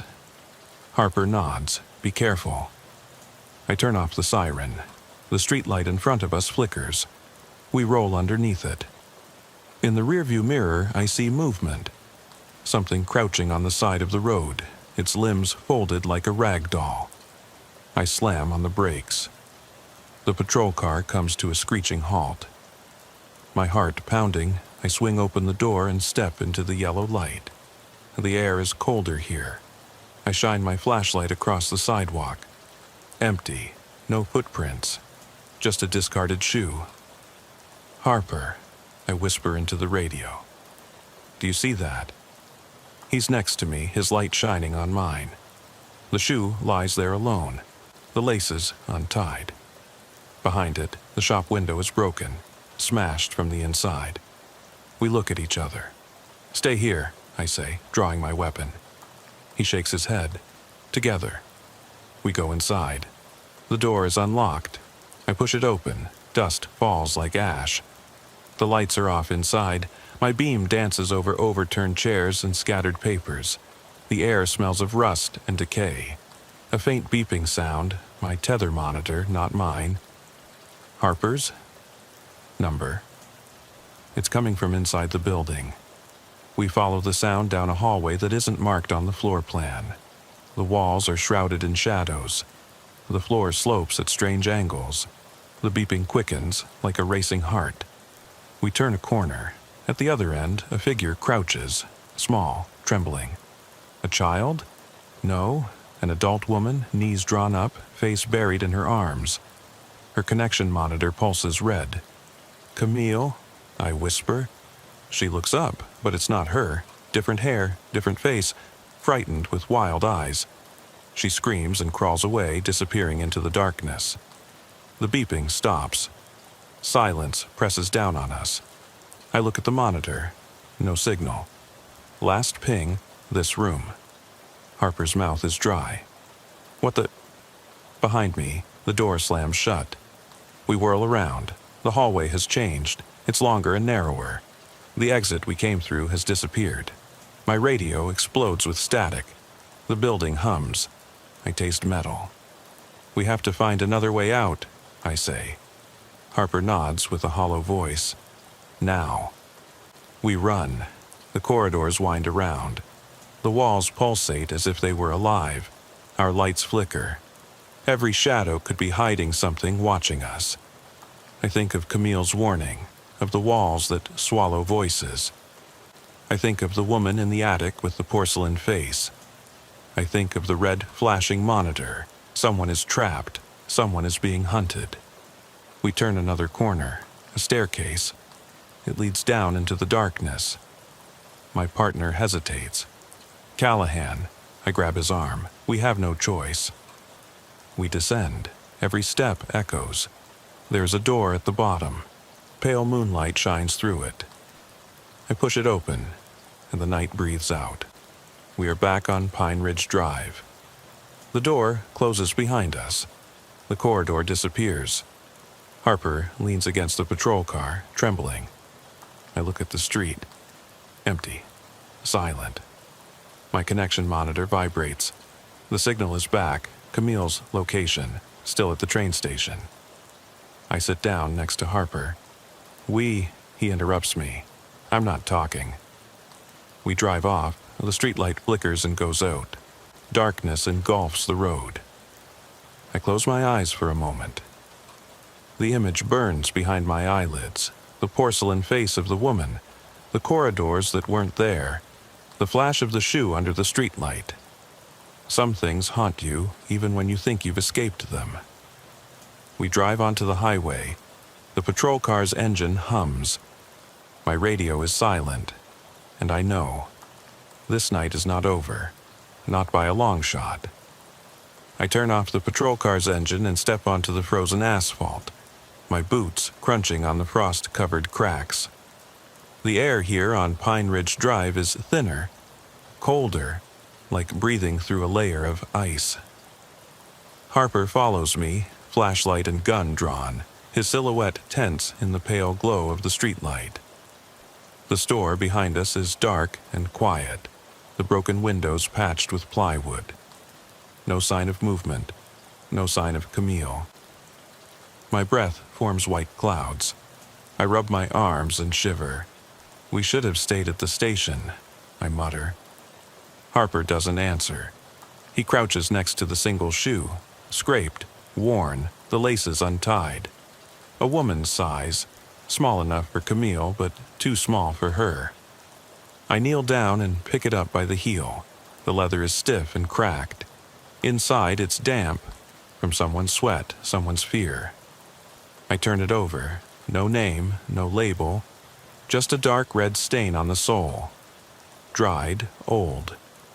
I put the shoe in my bag. Let's check inside, I say.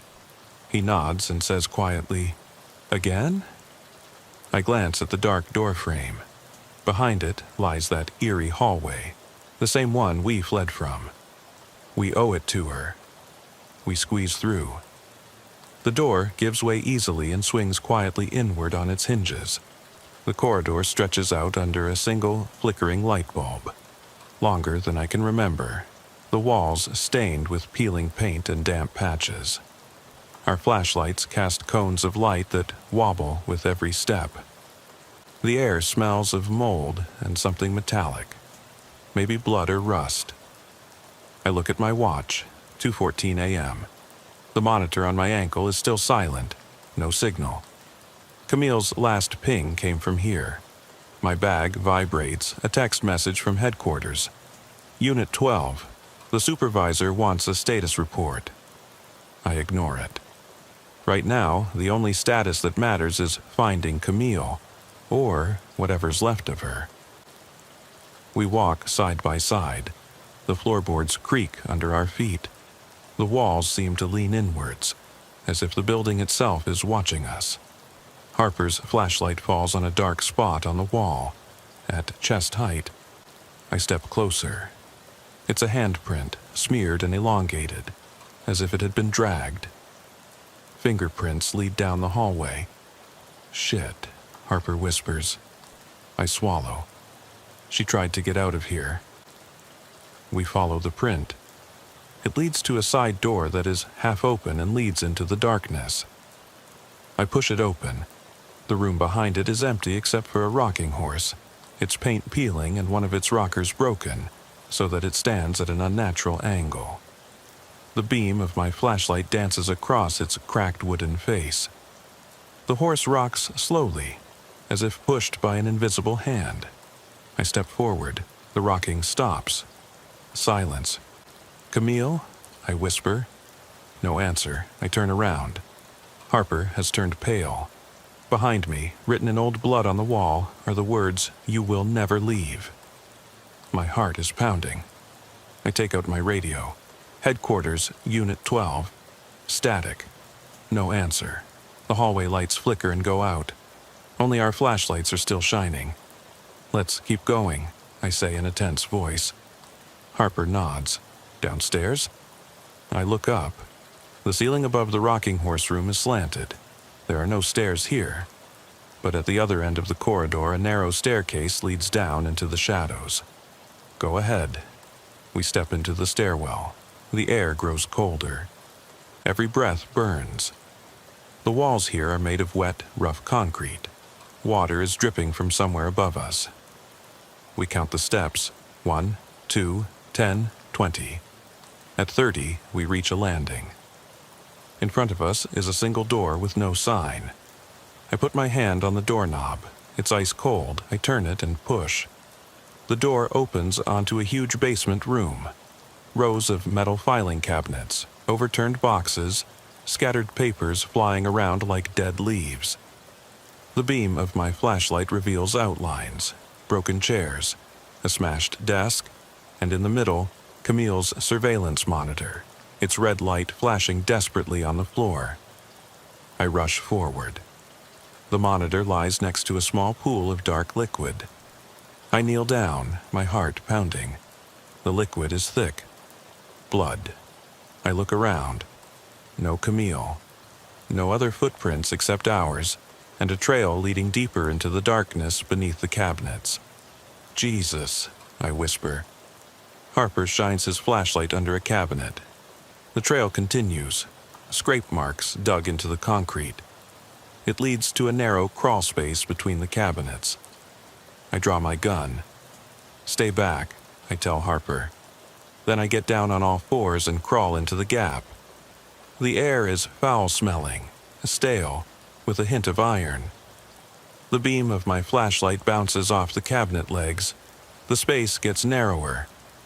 I push forward, my stomach pressed flat against the concrete. The drag marks end at a rusty door in the floor.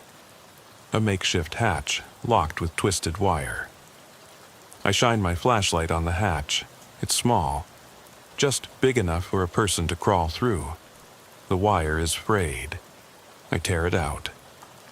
The hatch creaks open, revealing a pitch-black shaft. A musty breeze blows upward, carrying distant sounds, perhaps whispers or the dripping of water. My pulse races. I shine my flashlight down, nothing to see. My radio crackles, Harper's voice far away. "Callahan, are you there?" I tap the microphone. "I'm in a crawl space. Don't." His warning is interrupted by a low rumbling. The hatch behind me slams shut. I turn around and feel for the latch. It's stuck. In a panic, I yank at it, but the hatch won't budge. The rumbling grows louder. A deep, echoing vibration rumbles through the floor. The walls shake. Concrete dust trickles into the shaft. A whisper brushes against the wall. Soft, urgent. "Help me." My blood freezes. The voice belongs to Camille, but she is far away, distorted, as if coming through pipes. I bang on the hatch. "Harper, get me out of here!" Silence. The rumbling stops. The whispering stops. I press my ear against the hatch. On the other side, nothing. I slide backwards into the crawl space. My flashlight flickers. The drops slow down, then stop. The air is still. I am alone. Above me, I hear soft footsteps. Harper's? Someone else's? I crawl backward. The hatch latch clicks. The hatch opens a crack. Light floods in. Harper appears, pale and tense. "Callahan, get out!" I climb out. He pulls me to my feet. We step back from the hatch. I shine my flashlight in his face. He is shaken. "We have to get out of here," he says. I stare into the basement. At the cabinets, the puddle, the broken hatch. At the dark, silent hallway above. Camille's surveillance device lies abandoned. Its red light is flashing. I nod. Let them know. He picks up the radio. "Headquarters, Unit 12. We have an unauthorized underground facility at Pine Ridge, 214. Request K9 and SWAT." The radio crackles. "Roger that. Units are on their way." We leave the basement and lock the hatch behind us. The light in the hallway flickers back on. The door to the street is open. A cold gust of wind blows in. I step onto Pine Ridge Drive. The moonlight reflects off the shoe in my bag. I take it out and place it on the sidewalk. It lies there alone, its laces untied. "Let's go," I say. Harper joins me. We walk away from the house, leaving the shoe behind. The night is silent above us, but something stirs beneath our feet. The whisper follows us. "Don't leave me alone." We get into the patrol car. The engine hums. I glance at the monitor on my ankle. It's still flashing. We drive off. Pine Ridge disappears behind us. The lights of the police station appear ahead of us. But I know we'll be back. Because some missions never end, and some things never stop watching us. The patrol car's headlights disappear around the bend, plunging Pine Ridge Drive into darkness. Harper turns off the engine and we sit there in silence, our breath echoing loudly in the cramped cabin. My thoughts revolve around the horrors of the basement, the smeared handprint, the rocking horse, the hatch into the black void. Camille's surveillance monitor pulsing red in that underground tomb haunts me. We step out into the cold. The night air feels sharper now, each breath like a knife stab in my lungs. I stuff the crumpled shoe we left behind into my bag. It's the only proof anyone was ever here. We walk toward the boarded-up store. Moonlight falls on the plywood, revealing the grain and splintered edges. The door is just open enough to promise oblivion. "Harper," I whisper in a broken voice, "we have to seal it, lock it until the SWAT team arrives." He nods dazedly, fetches cable ties and barrier tape from the trunk. We seal the door and windows, stick yellow barrier tape over the plywood panels and write "Evidence" over and over again in dripping black letters. With each wrap, the building looks more and more eerie, like a coffin for whatever lurks inside. Once everything is secured with tape, we step back. The house seems to breathe. Shadows move behind the boards. My chest tightens. "We need to check the surroundings," I say. We spread out in the alley behind the building. Cracked concrete, overturned trash cans, the stench of decay and stale urine. I shine my flashlight on the wall. There, scratch marks leading up to the fire escape. Long, jagged notches, as if someone, or something, had clawed their way up. Harper raises his flashlight higher. The escape ladder is hanging loosely. One rung is broken. "They left in a hurry," he murmurs. I swallow, or they dragged someone out. The alley is too quiet. No rustling of rats, no traffic noise.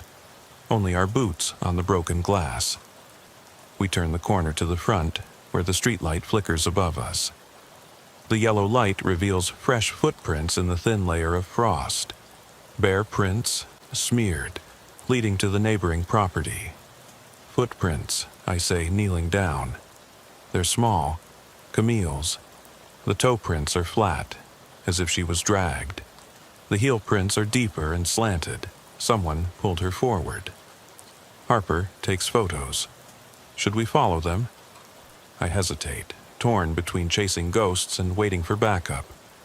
But Camille's face, pale and frightened, echoes in my head. I nod. Go ahead. We follow the tracks across a deserted lot. Tall, frost-stiff grass, old playground equipment half submerged in shadow. The footprints disappear at the chain-link fence.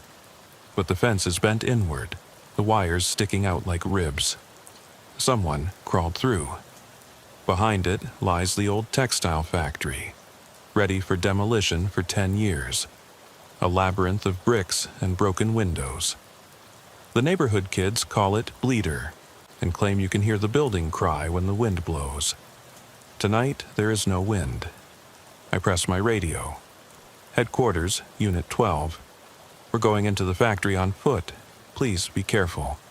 There may be someone in the building. There's static.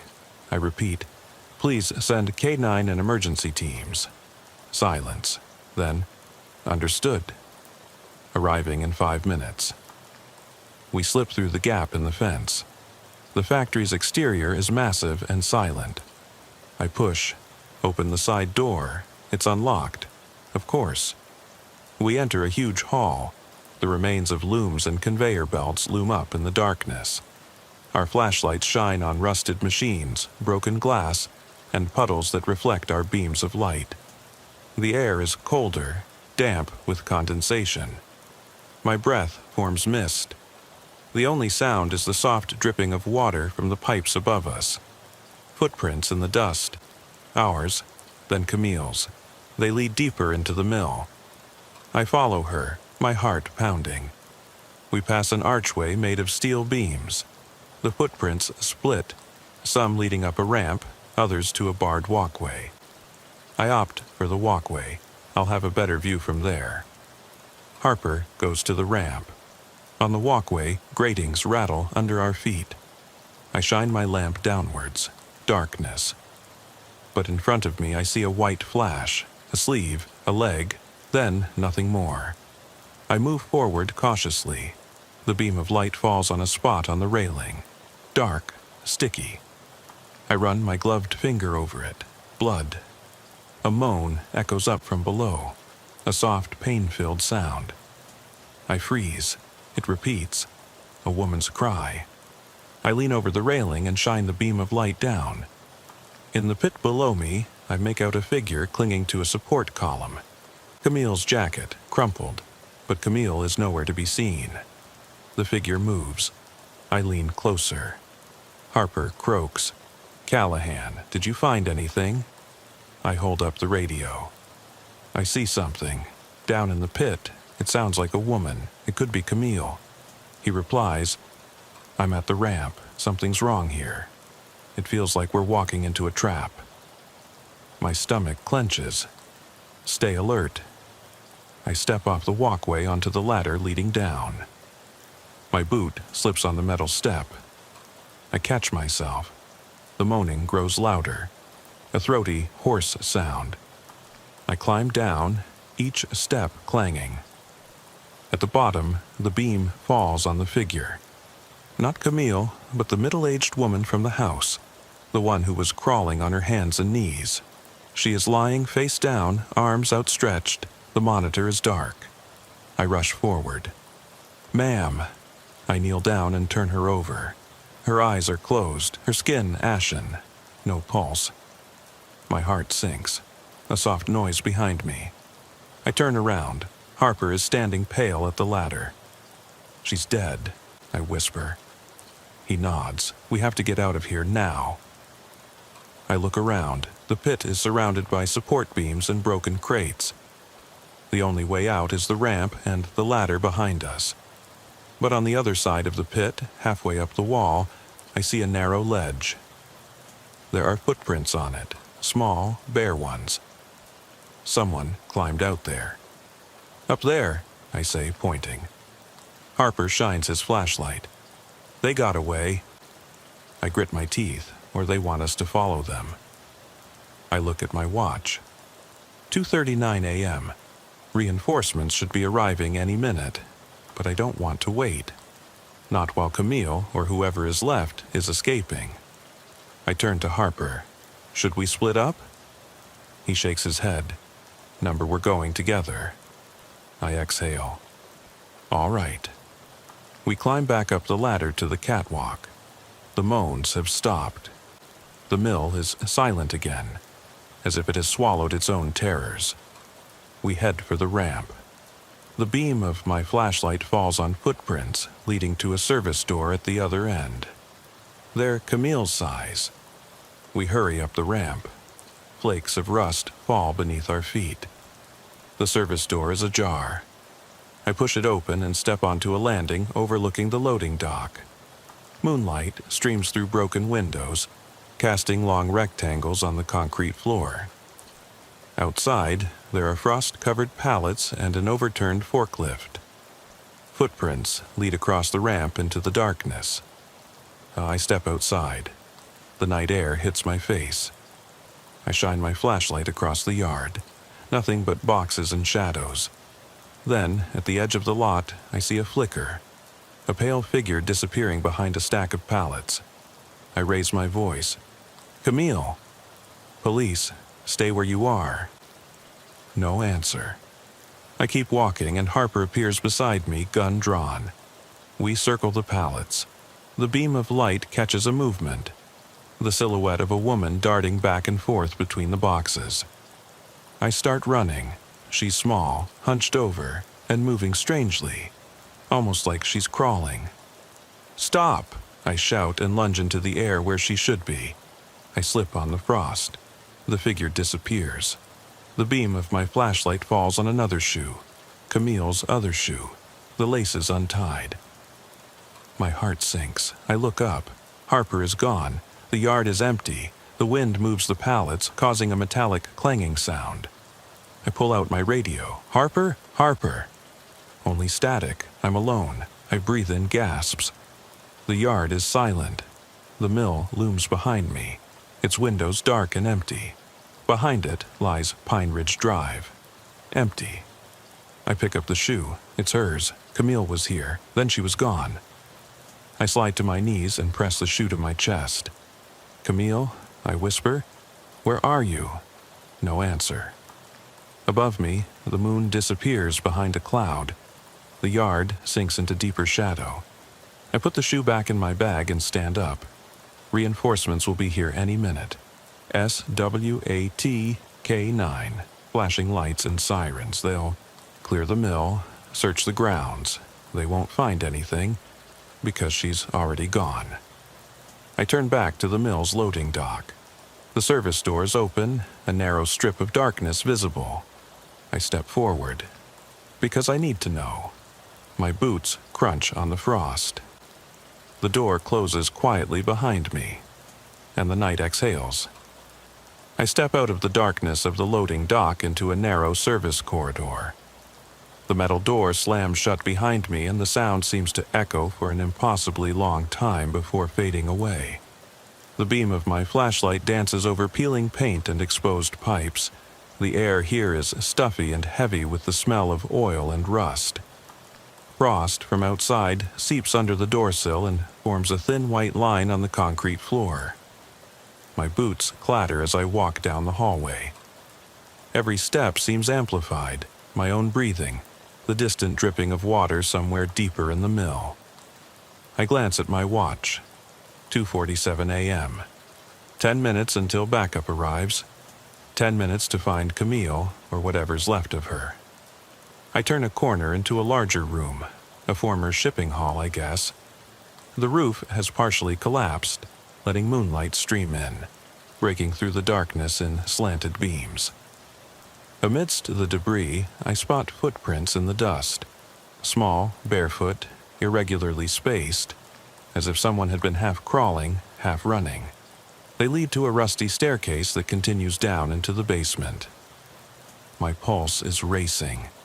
I hesitate for only a second before following her. Every step down is a battle between the instinct to flee and the urge to find her. The walls grow narrower, the temperature drops. I can see my breath again. The stairs end at another door, labeled only with peeling stencils. Maintenance. I push it open. The room behind it is huge, rows of industrial boilers and pipes disappearing into the darkness above me. A low hum vibrates through the floor. My light falls on something on the opposite wall. A series of numbers scribbled in black grease. 214-1-2-7. The first number matches the address. The others look like coordinates or data. I frown, but I don't have time to solve puzzles. A sudden clang makes me flinch. Somewhere to my left, a metal plate is shifting. I direct the beam of light there, but I can't see anything. Then I spot it. Behind one of the boilers is a narrow crawl space, just big enough for one person. The edges are smeared with dark stains. I crouch down and shine the light inside, cramped, pitch black, and silent. "Camille," I whisper, my voice swallowed by the humming noise. No answer. My radio crackles. Unit 12, status?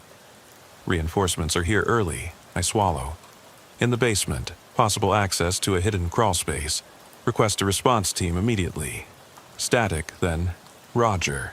Stay in position. I take off my flashlight and drop to my knees. The air in the crawlspace is foul. I crouch down and slide inside, dragging my service weapon and radio behind me. The passage is barely half a meter high. I crawl forward on my stomach, my uniform scraping against the jagged concrete. The beam of light is narrow. I push it in front of me, illuminating damp spots on the floor and pipe coils. After 3 meters, the crawl space becomes a low tunnel. The humming above me stops. All I can hear now is my breathing and the distant dripping of water. I follow the tunnel, my heart pounding. Suddenly, the beam of light falls on something that makes me freeze. A battered child's sneaker. Pink, worn, small. The laces are untied. My breath catches in my throat. Camille's sneaker. I reach for it. The rubber sole is cold and sticky. I shine the light ahead. The tunnel ends in a vertical shaft closed off by a metal grate. I press my palm against the grate. It vibrates softly, as if something is moving on the other side. I knock. Metal on metal. Camille? No answer, but I hear a soft scratching sound. I grab the grate and pull on it. It gives way just enough for me to slip my hand through. Fingers close around my hand. I pull with all my strength. The grill gives way, and I climb through into a small, windowless cell. 4 concrete walls, a dirty floor, and in the middle, chained to a pipe, Camille Dawson. Her clothes are torn. Her face is dirty and smeared with dried tears. She is unconscious, her head hanging down. The monitor on her ankle is dark and broken. I rush forward. Camille! I yank at the lock on the chain. It's rusty but old-fashioned. I turn it and it springs open. She sinks into my arms. My radio crackles loudly. Unit 12. SWAT and paramedics are on site. We're entering the building. Harper's voice sounds urgent. I lift Camille up. She stirs and groans. I carry her to the bars. Behind me, I hear footsteps and distant shouts. I push Camille through first, then crawl out myself and slam the grate shut. I run up the crawl space, through the boiler room, up the stairs, adrenaline burning in my limbs. I storm into the shipping hall just as SWAT rushes in behind me with their weapons drawn. Victim found, I shout, handing Camille over to the paramedics. She coughs and blinks. I turn to Harper, relief and exhaustion battling for expression on my face. He puts a hand on my shoulder. You did it. I nod, my voice empty. Let's get her out of here. As they wheel Camille away, I glance back at the maintenance door. The numbers scrawled in grease glow in the light of the flashlights. 214-12-7. I take a photo. A police officer approaches me. Everything okay? I swallow. Number. But she's fine. Outside, dawn is breaking. The factory looms silently behind the yellow barrier tape. After what I've seen, the world seems too bright, too real. I look at my phone. 3:05 a.m. 16 minutes until the early shift. 16 minutes until I have to write my report. I take the shoe out of my bag, Camille's lost sneaker, and place it on the hood of the patrol car. The frost has melted underneath it, leaving a dark ring. I stare at it. They never go away, I murmur, repeating the message that was scrawled on the office wall. My partner sits down next to me. He starts the engine. I lean back and close my eyes for a moment. Then I open them again. Because I know that the walls remember, the corridors shift. The night never really ends. We drive off. Pine Ridge disappears behind us. The trapdoor is buried under a layer of dust. The shoe remains on the hood, the laces untied, waiting. And somewhere beneath the mill, in the silence beneath the streetlights and the hum of the boilers, something stirs and whispers, "Don't leave me." The sky brightens. Our shift continues. I pause at the threshold of the rear garage of the station, its neon tubes flickering above me like faint heartbeats, and let the door slam behind me. The roar of passing patrol cars and the distant slamming of cell doors penetrate my ears, but all I can hear is the hollow echo of this basement, the weight of Camille in my arms, and the bloodstain on the concrete. I should feel relief. She's safe. The paramedics are taking care of her. But relief is a luxury I can't afford. Something followed us. Something that isn't over yet tonight. Harper steps beside me, silent, his shoulders tense. He turns off the patrol car's engine and the lights. The garage is plunged into semi-darkness. We stand there for a moment, two police officers in the belly of the station, neither of us wanting to make the first move. Finally, he exhales. "Everything okay?" I swallow. "No." The single word tastes like ash. I move my fingers, they're shaking. I keep hearing her whisper, "Don't leave me." My voice fails me, and I see her face, Camille's face, contorted with fear. "God, Harper, what did they do to her down there?" He shifts uneasily and glances toward the hallway leading back into the building. "They found her. That's the most important thing. The paramedics say she's going to be okay, but yes, I can feel it too. It's as if we pulled something out of her." I nod, not wanting to contradict him. We get out of the patrol car and step into the hallway of the police station. The surveillance cameras were above us. The deputy at the desk looks up and nods wearily. Nothing on our faces betrays the horror we have just escaped.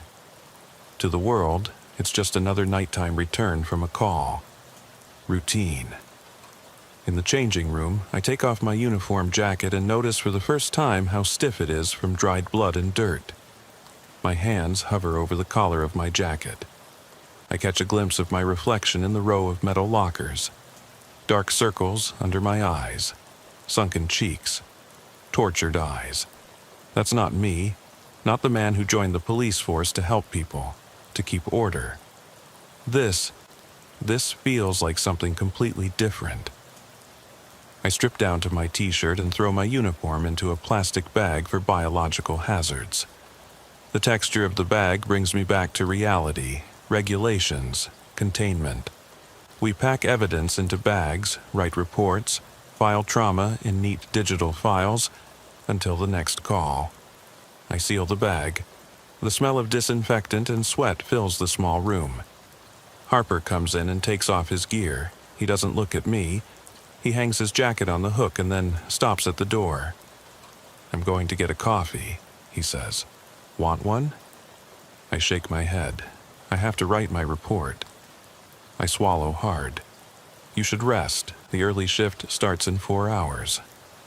He nods and leaves. The changing room door closes behind him. I walk over to a bench and sit down, blinking at the white concrete wall. My laptop is open on the bench next to me, ready for me to type the official report. Unit 12 was called to 214 Pine Ridge Drive. Person found in hidden basement. No further danger detected. Evidence secured. All these calm, sterile words that mask the horror I felt when I crawled through the hatch, when I saw the bloody walls and heard that voice whispering under the concrete. My fingers hover over the keyboard. I hesitate. I think of Camille's ashen face, of how her eyes flickered as the paramedics took her away.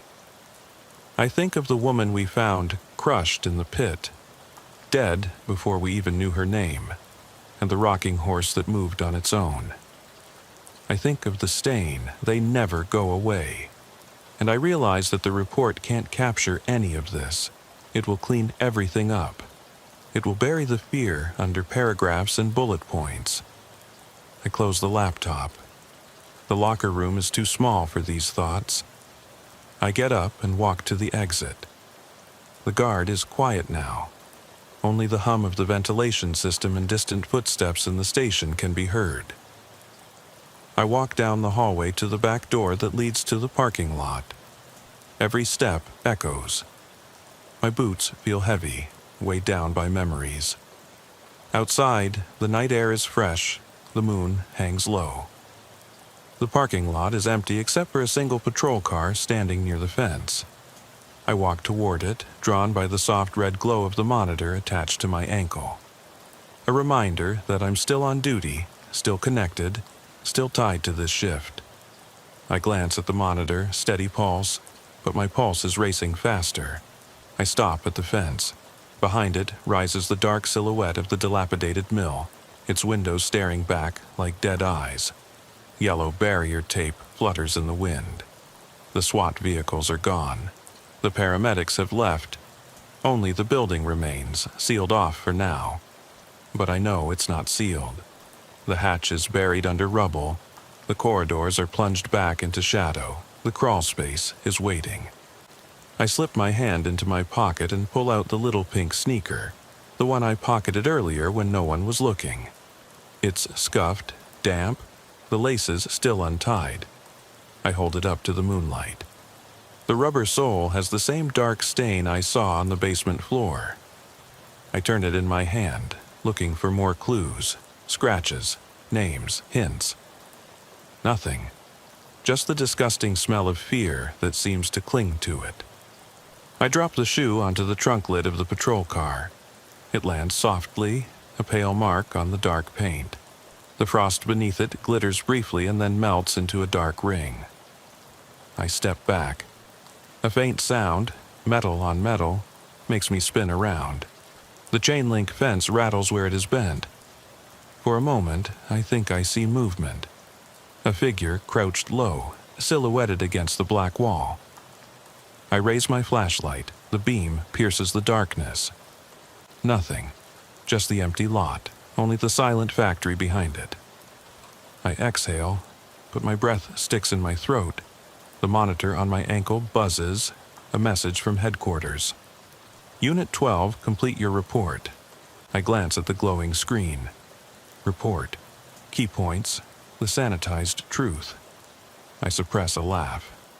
The real story can't be put into words.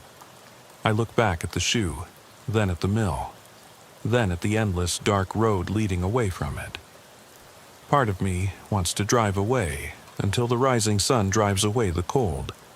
But another part, something deep inside me, knows that I can't leave. Not yet. I walk forward toward the fence. I slip under the bent part and land on the grounds. The cold grass crunches under my feet. I am drawn to the pallets, to the service door of the mill, to the narrow staircase leading down to the boilers. Every step feels like a fall. The air grows colder. The beam of my flashlight flickers. I place my hand on the brick of the mill wall. It is cold and damp. I lean forward and press my ear against the mortar. At first I hear nothing, only the wind, then very quietly a whisper. Don't leave me. The voice is distant, hollow, a memory carried by the wind. I close my eyes. My heart is pounding. I step back and shine my flashlight on the floor in front of the wall. There, in the shadow of the pallets, I see footprints leading to a ventilation cover I hadn't noticed before. It's small, high above the floor, and the screws are rusted. The screws look loose. I kneel down and try them. One gives way. The cover falls inward with a clatter. A wave of musty air hits me. The whisper returns, closer. Help me. My skin tingles. I wipe the sweat from my forehead. This is crazy. I should have gone home hours ago.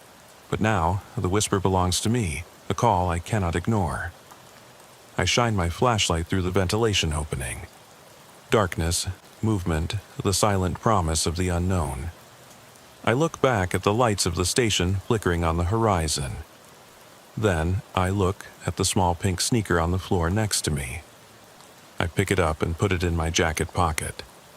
I wedge my flashlight into the ventilation shaft and slip inside.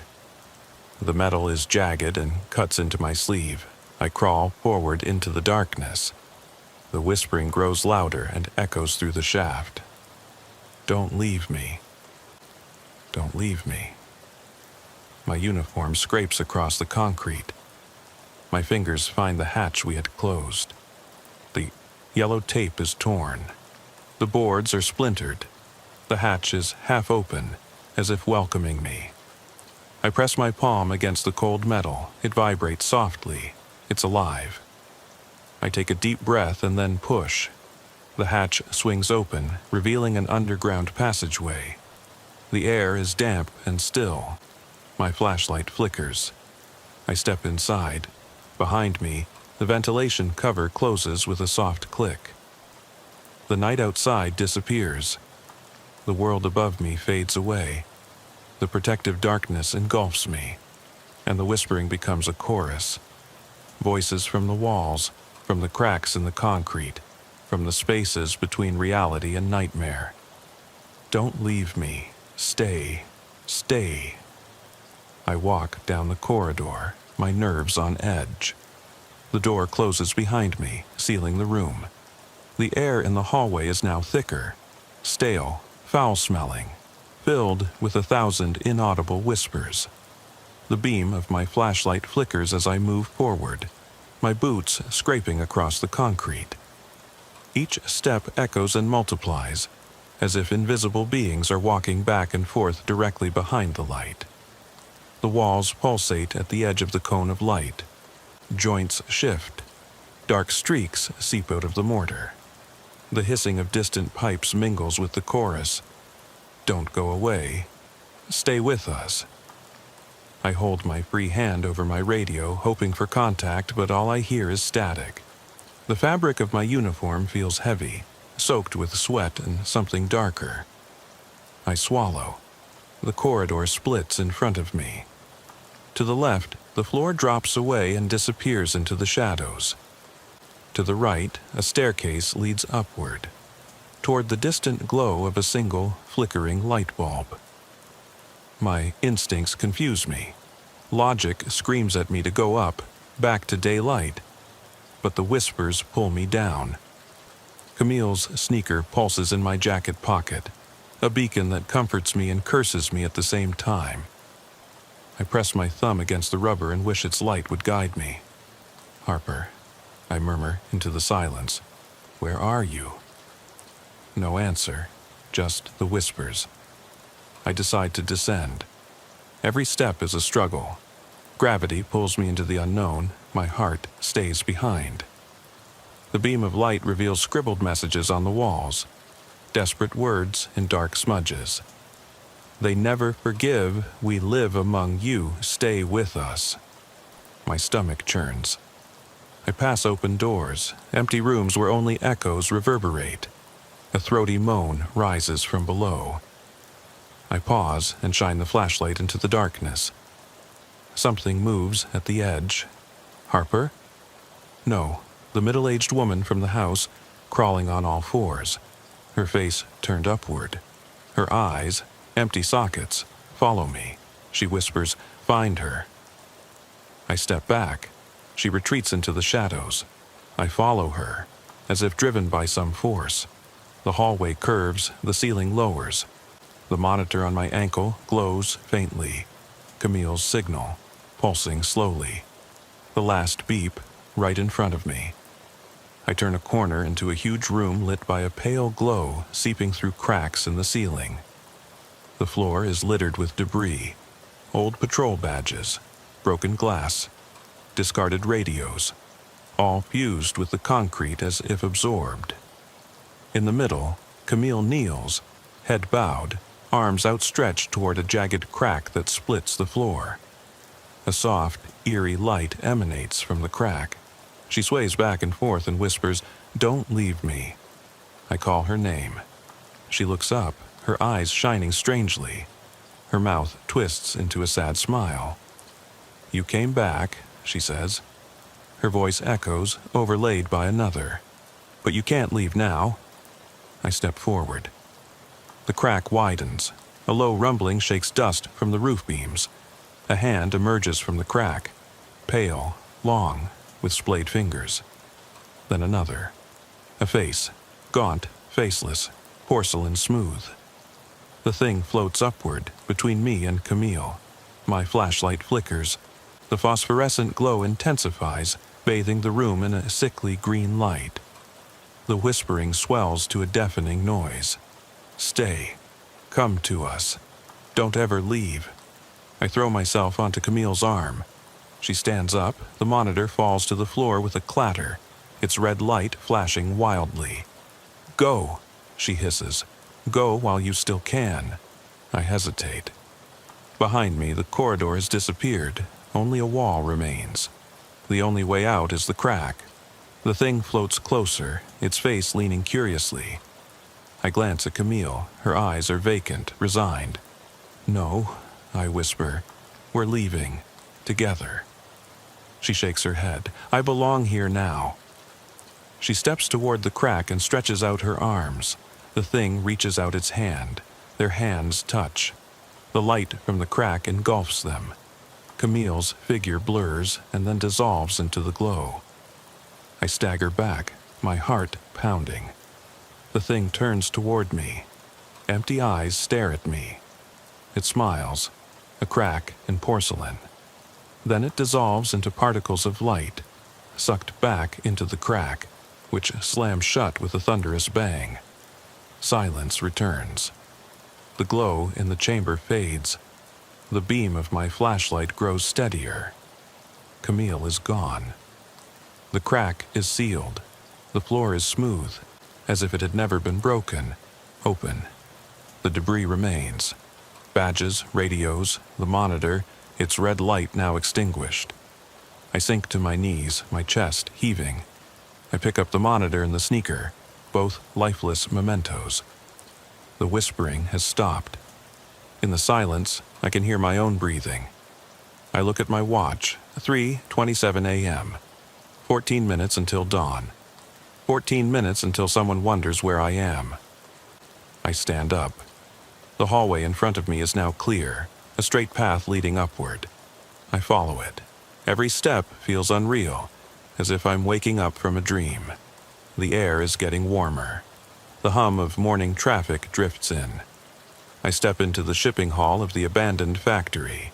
SWAT officers and paramedics stand motionless, their eyes wide open.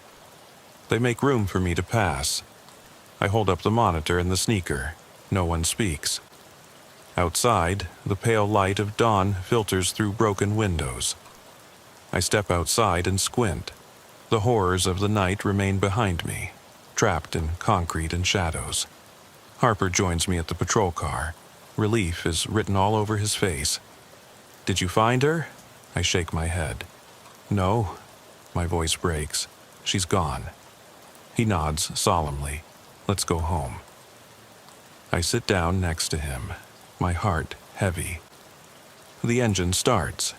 As we drive away, I look back at the mill. Its windows stare like empty eyes. The morning wind flutters the barrier tape.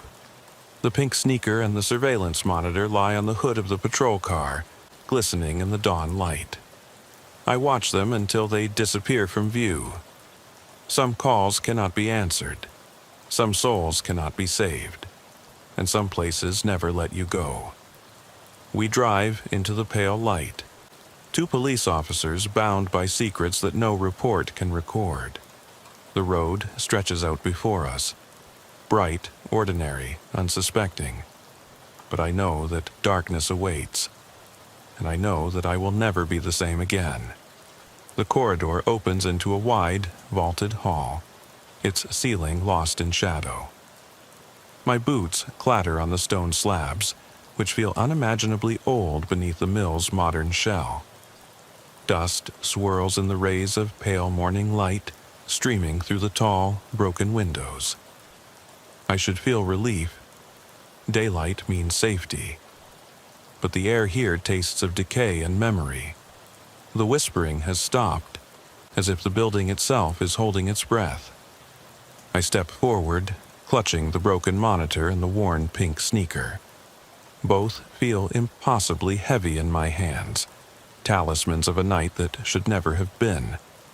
The hall is lined with rusty iron columns. Between them, archways lead into the darkness. Camille disappeared into one of those archways, carried away by something that wasn't human. Now, I have to find a way out. The engine of my partner's patrol car hums softly through the boarded-up cargo doors. Behind me, SWAT teams and paramedics crowd together, unwilling to venture inside. I am alone in this silence, the only living thing brave enough to walk through these ruins. Every step echoes. I glance back once. The black maw of the arch seems to move as if watching me. I stuff the sneaker into my jacket pocket. The monitor's dial ticks quietly, empty battery or lifeless subject. I don't know which feels colder. I look at my watch, 3:45 a.m. 15 minutes until the shift change. If I don't show up, they'll send another team. Better they find an empty hall than me, huddled against a pillar at the end of my strength. I walk down the center aisle. The stone slabs slope slightly toward a large staircase at the other end. I climb up, each step creaking under my weight. At the top, a platform overlooks the hallway. Sunlight streams through a broken skylight, bathing the dust in a halo. For a moment, I imagine the world behind it. A normal early shift, coffee brewing, the hum of neon lights in the guard room. Then I remember the whisper. Don't leave me.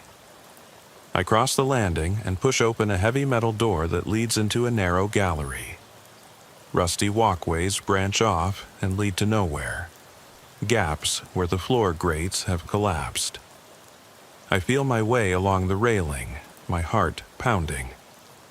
Below me is nothing but darkness, the distant dripping of water, and the memory of Camille's empty eyes. At the other end, another staircase leads down. I hesitate.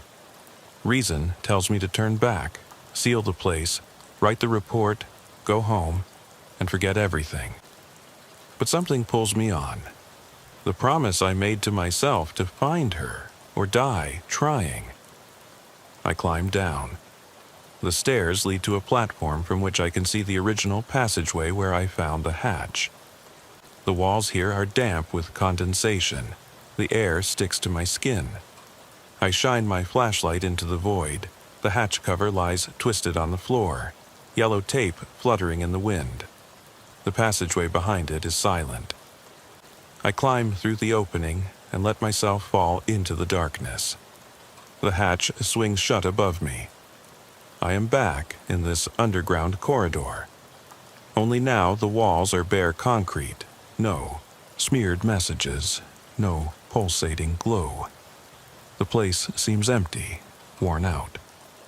My boots knock on the floor as I search my way back to the maintenance room. At the T-junction, I turn right, toward the boiler room. Each step slows, as if the building is resisting my path. The hum of the pipes is louder here, like a mechanical heartbeat. Shadows hang in the corners. I pass the entrance hatch to the crawlspace. The grate swings open invitingly. I pause, half expecting to see her there. Camille, reaching out her hand to me. But it's empty. I keep going. The hallway leads upstairs. My lungs burn. I step into the pale glow of the maintenance room. The scribbled numbers, 214-12-7, stare back at me. I run my finger over them. The grease is cold. What do they mean? A date? A cell number? A countdown? I have no answers, only more questions. I step through the swing door into the shipping hall. SWAT officers stand at the threshold with their weapons raised. Paramedics step forward and call my name. I nod. I'm fine, I say, but that's not true. They lead me out into the pale dawn. The boarded-up storefront rises behind yellow barrier tape. My partner is standing there looking grim. He comes toward me, his features relaxing. "You made it?" he says. I nod briefly. He glances at the monitor in my hand. What now? I put it in my jacket. Let's leave it for now. My voice echoes strangely in the morning air. The world outside feels distant. The fog over Pine Ridge shimmers in the rising sun. Police cars fan out. Evidence markers lie on the sidewalk. We walk back to the patrol car. I stop in front of a sneaker lying on the sidewalk, its laces untied, as if waiting to be tied. I pick it up and turn it over. The sole is smeared with a dark stain. I put it in my pocket, too. As we get in, I look back at the mill. Its broken windows glisten like empty eyes. I almost expect to see a silhouette in the highest window, a face watching us. But there is nothing, only the silent bricks and steel. Harper starts the engine. The heater kicks in and blows warm air. I rub my arms. The normal world returns. The traffic noise, the lights of the police station, the prospect of coffee. But I feel the cold of the corridor inside me, the hollow echo of that underground hall. We drive off. Pine Ridge Drive stretches empty before us. The sneaker and the monitor lie on the seat between us. Evidence and omen. I glance at them, then out the windshield. The road is clear. Let's go back, Harper says. Write the report. I nod. Yes. He turns on the siren, and the world awakens. Cars pull over to the right. Commuters look up curiously. We drive through the channel of light cast by the dawn. In the rearview mirror, the mill shrinks. The whispering has died down. The night releases its grip, but I know it's still there, in the walls, in the shadows, in the dripping water in a hidden room. I lean back. The early shift will be here soon.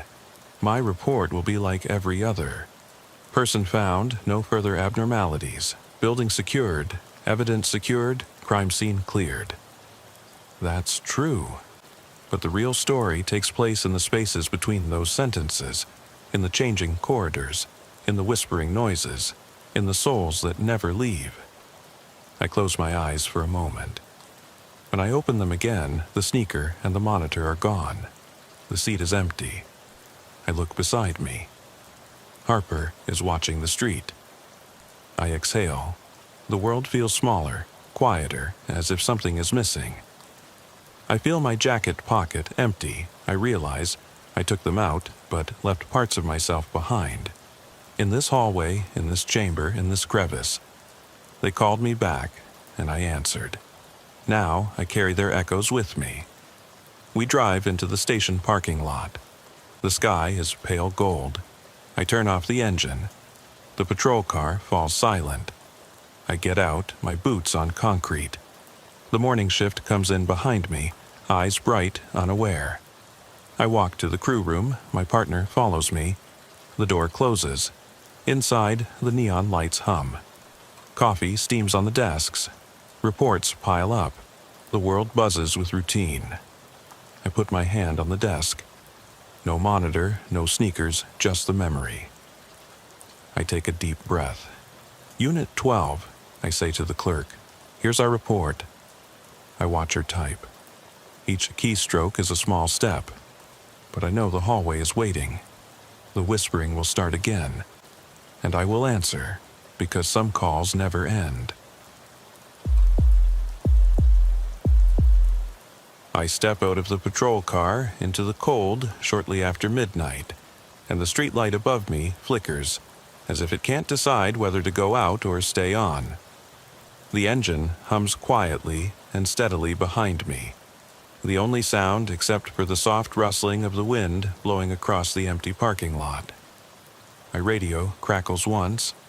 My partner's voice, distant and choppy, asks for me. Unit 12? Everything okay? I tap the microphone.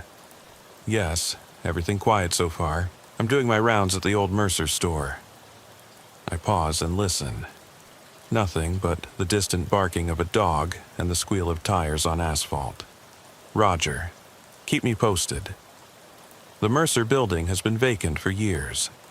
The windows are boarded up, the awning is crooked and looks like it could fall down at any moment. Most people avoid this part of Ridgeview County after dark.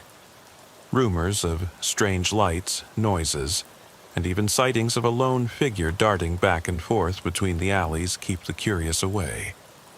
I've grown accustomed to the silence. There's something comforting about the routine when you know every crack in the sidewalk and every dark corner.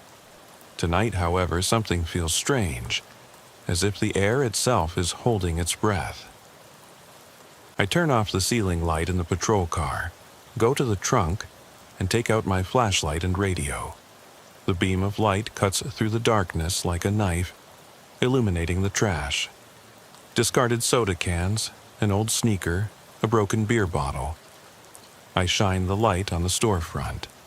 The boards are splintered. One is loose enough to break open. I think about it, but decide against going in without backup. Standard procedure. Still, I feel compelled to continue. I crouch down next to the right wheel and notice footprints in the thin layer of dust on the asphalt. Boot prints, fresh. They lead into the alley between Mercer's store and the closed gas station. My heart beats faster. I press the button on my radio. Headquarters. Possible intruder at Mercer's. Follow footprints into the alley. Reinforcements, please. There's a second of silence, then, Roger, Unit 12. Reinforcements on the way. I follow the tracks in the pale yellow glow of the streetlight. The walls of the alley rise up on both sides, covered in angry graffiti tags. The smell of damp and decay grows stronger. Rotting leaves, stagnant water in a gutter. The beam of my flashlight catches movement at the other end. A shadow in front of the fence. I freeze. "Show yourself," I call in a firm voice. The shadow dissolves. Someone slips into the darkness behind the building. I turn the corner, my heart pounding. The night is too quiet. No breathing, no shuffling of shoes. I shine the beam of light on the back door. It's locked, but the bolt is loose. I push against it. It squeaks and gives way. The air inside is colder. My beam of light falls on overturned boxes, broken glass, and a roll of barrier tape lying on the floor.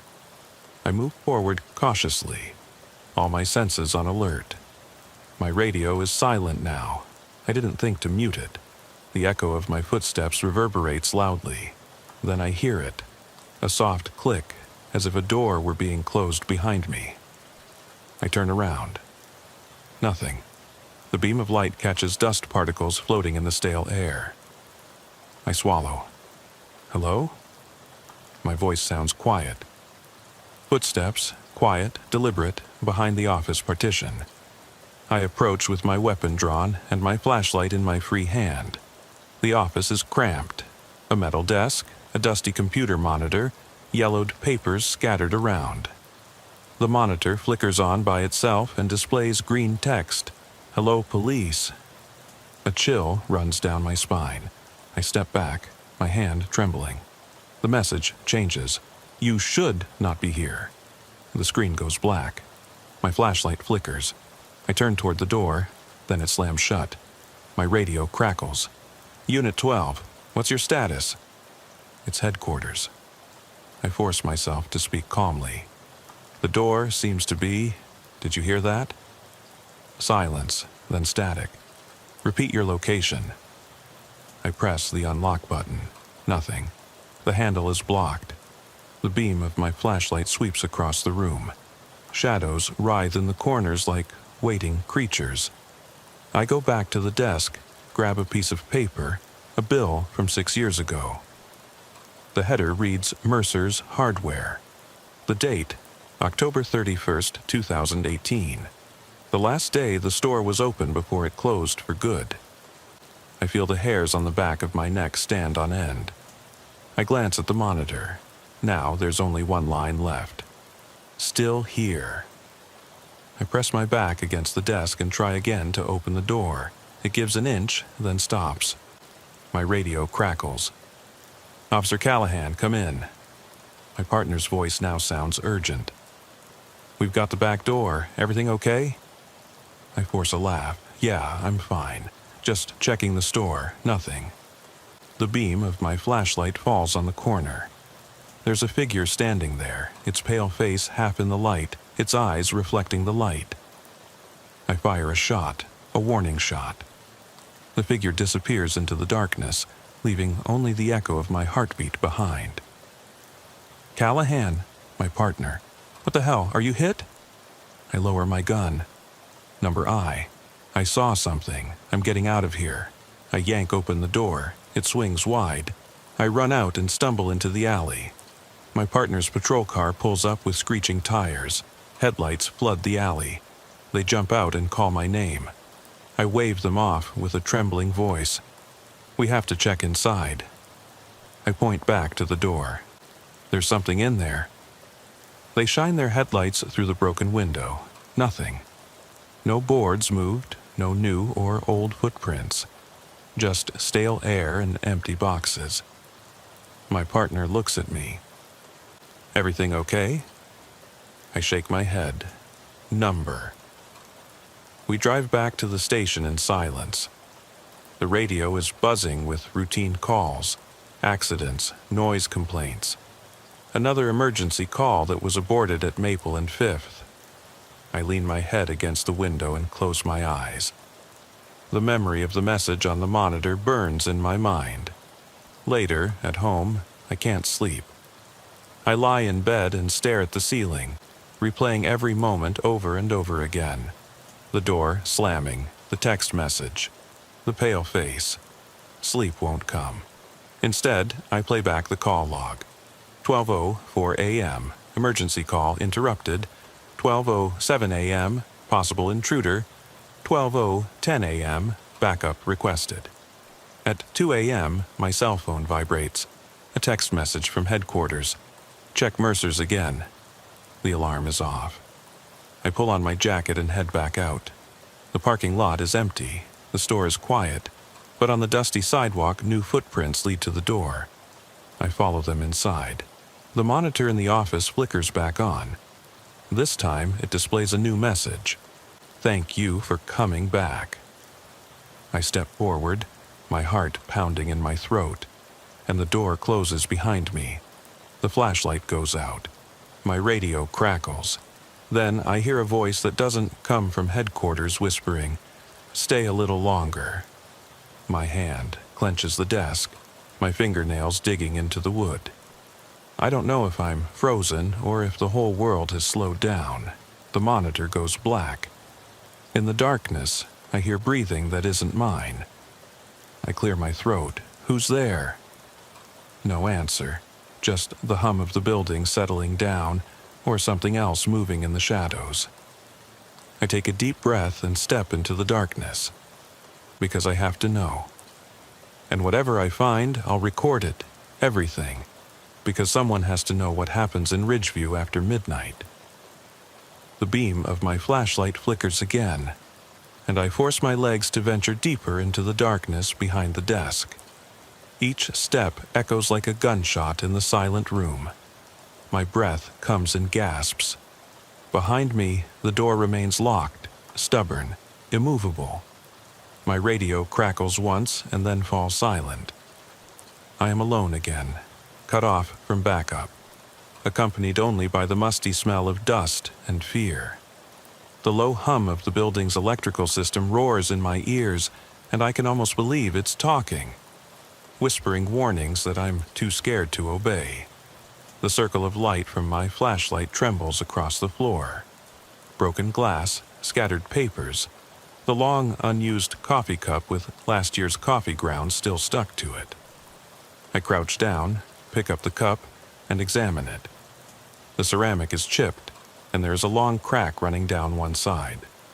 I turn the cup in my hand. What leaked out of it? Coffee? Something darker? My reflection in the shiny glaze is distorted, with hollow eyes. I drop it. It shatters. At the other end of the room, the monitor flickers back on without warning. The green text appears line by line. You left something behind. My heart is pounding. I step closer. The text disappears. The screen goes black. Then it whispers, just once, a static hiss. Find it. I turn around and scan the room. My flashlight illuminates a filing cabinet with yellowed folders falling out of its half-open drawers. I sneak closer, my nerves on edge. The drawers squeak as I open one completely. Inside are personnel files from past years. I flip through them. Employee evaluations, payslips, warnings. A file falls out. Mercer's inventory list, October 2018. I open it. Among mundane listings, screws, paint cans, garden tools, is a final entry scribbled in thick black pen. Item found buried under the floorboards. No details, no explanation, just that. My flashlight falls on a gap in the floor near the desk legs, a narrow crack, almost invisible under the debris. I sink to my knees and press my hand against the wood. It's loose. My pulse is pounding in my temples. I glance at the monitor, dark, silent, then back at the floor. I slide my hand under the floorboard and pull. It lifts. There's a shallow cavity underneath. I reach in and pull out a small metal box, its edges rusted and tightly sealed. My fingers are shaking. I slip the box into my jacket. A faint noise behind me makes me spin around.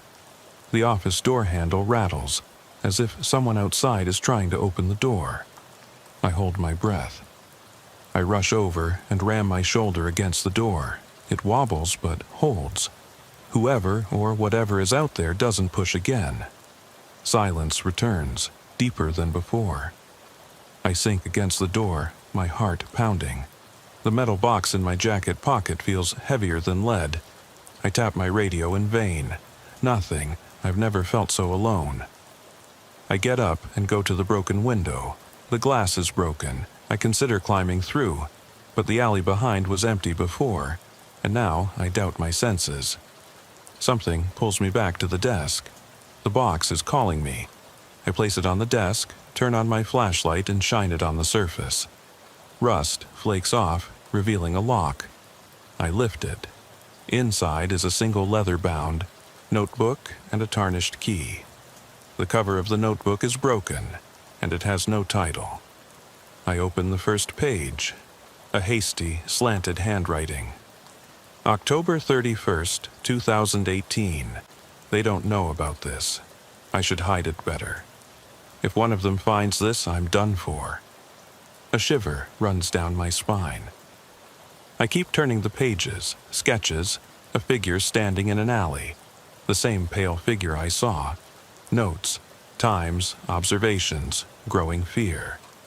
The author was someone who had been observing Mercer's and documenting the creature. The last entry. Tonight it learned my name.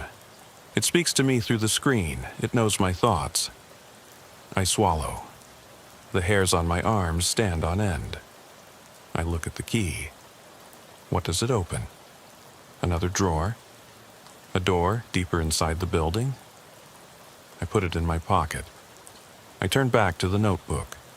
The next page is blank except for one word scribbled in red ink. Run. A draft whistles through the open window. The monitor flickers one last time. Too late. The text flashes. I step back. The door behind me creaks. Slowly, deliberately, I turn around with my weapon raised. Nothing but shadows. My radio bursts into a loud noise. Static. Then the dispatch center. Callahan, are you still there? We're breaking down the front door. Hang in there. Relief and frustration collide in my chest. I whisper, Roger, even though they can't hear me. I run to the door, press my shoulder against it, and push with all my weight. It gives way. I rush through and almost fall into the hallway behind it. Fluorescent lights flicker above me, revealing peeling paint and empty corridors stretching into the darkness. 2 uniformed officers rush past me, their flashlights shining back and forth. Officer down? One calls. I waved the notebook and the box. I found this. They push me out. The door slams behind me. The building groans. From the patrol car, I watch as the SWAT team pours in and fires flash grenades in stroboscopic bursts. I clench the notebook and the box, my world turned upside down. We return to the station. I sit in the briefing room, my hands shaking. The box is sealed as evidence. The notebook lies on the table. The detectives lean over it and murmur. I replay every second in my mind. Finally, my captain looks at me. "Everything okay, Callahan?" I nod, slowly. "I think so." He leans toward me. "What did you see there?" I open my mouth, then close it again. How can I explain it?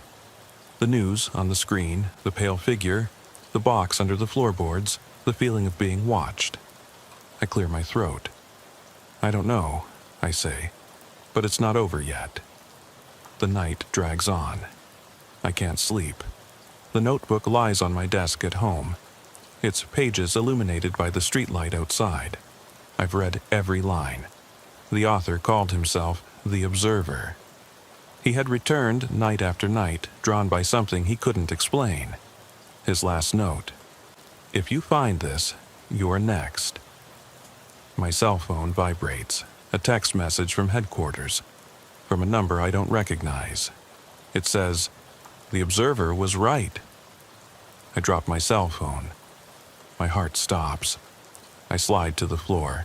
The notebook is open to the last blank page. I look at it. Nothing. Then, in the same handwriting as the Observer's, the words appear, "Now it's your turn." My breath catches in my throat. I crawl back and knock the notebook to the floor. The pages flutter. The room temperature drops. My flashlight on the desk flickers, even though it's turned off. A soft clicking sound can be heard, like the keys of a typewriter. I look at the window. The pale figure is standing outside, his face pressed against the glass, his eyes shining. I jump up. The figure's mouth moves, without sound, but I can read its lips. "Stay a little longer." I stumble back. My leg hits the desk.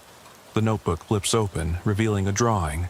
Me, in full uniform, kneeling next to the open floor panel, the box in my hand. Behind me, the figure looms. Below, it is a date. Today's date, 2 hours ago. I feel the key in my pocket burning against my leg. I pull it out and stare at it. The same date is engraved on it. A cold shiver runs down my spine. I grab the notebook, stuff it into my jacket, and run out into the night. The alley is quiet. Mercer's shop is dark, the windows boarded up. No footprints, no flickering monitors. My radio crackles. "Unit 12, status?" I sink to my knees, my hands shaking. I'm leaving," I whisper.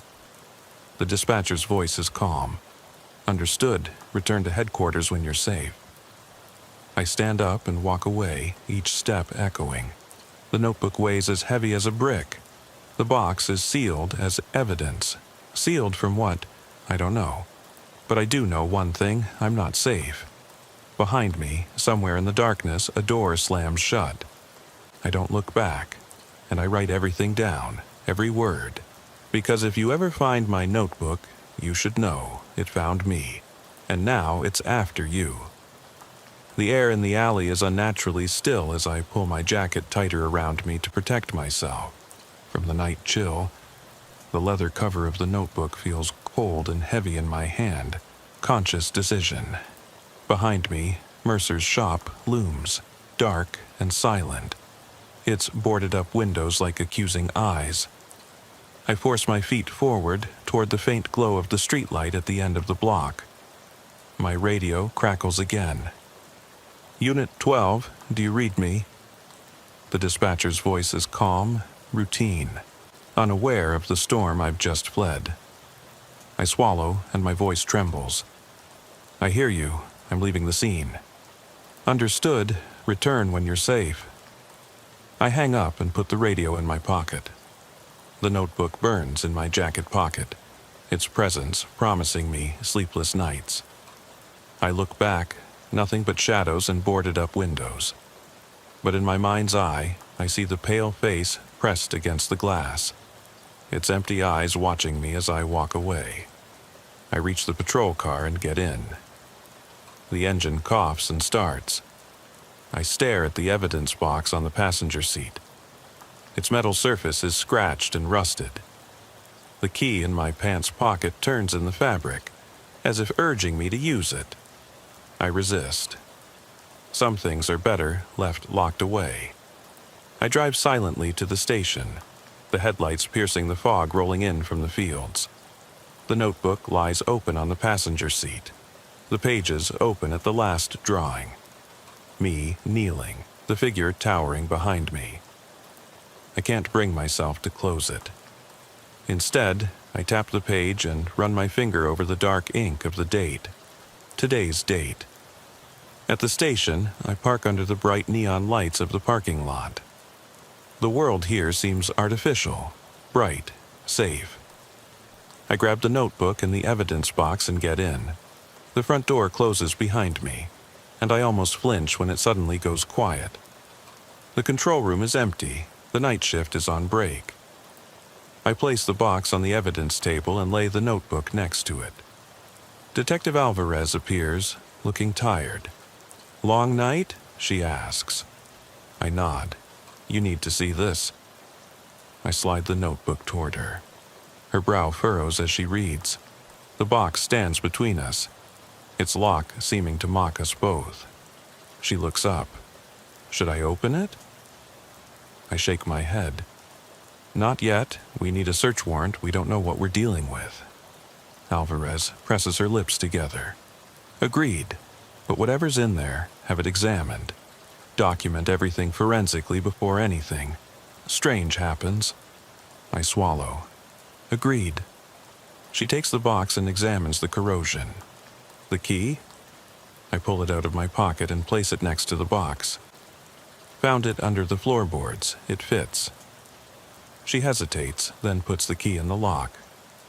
It springs open easily, too easily. She lifts the lid. Inside, wrapped in wax paper, is a small recording device, an old digital voice recorder, battered and covered in dirt.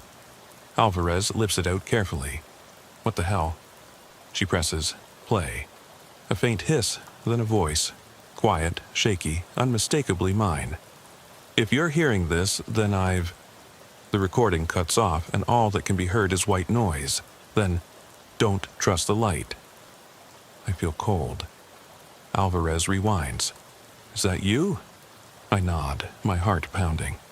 I found this in the box, too. She stops the recording. When did you record this? I shake my head. Not me. That voice... My voice fails me. It's coming from the building. Alvarez narrows her eyes. Someone left this as a warning. I lean against the counter and try to calm down. The Observer. They said, if you found this, you'd be next. Alvarez exchanges a glance with the policewoman at the desk, who has just returned. She nods. We'll secure the box, the notebook, everything.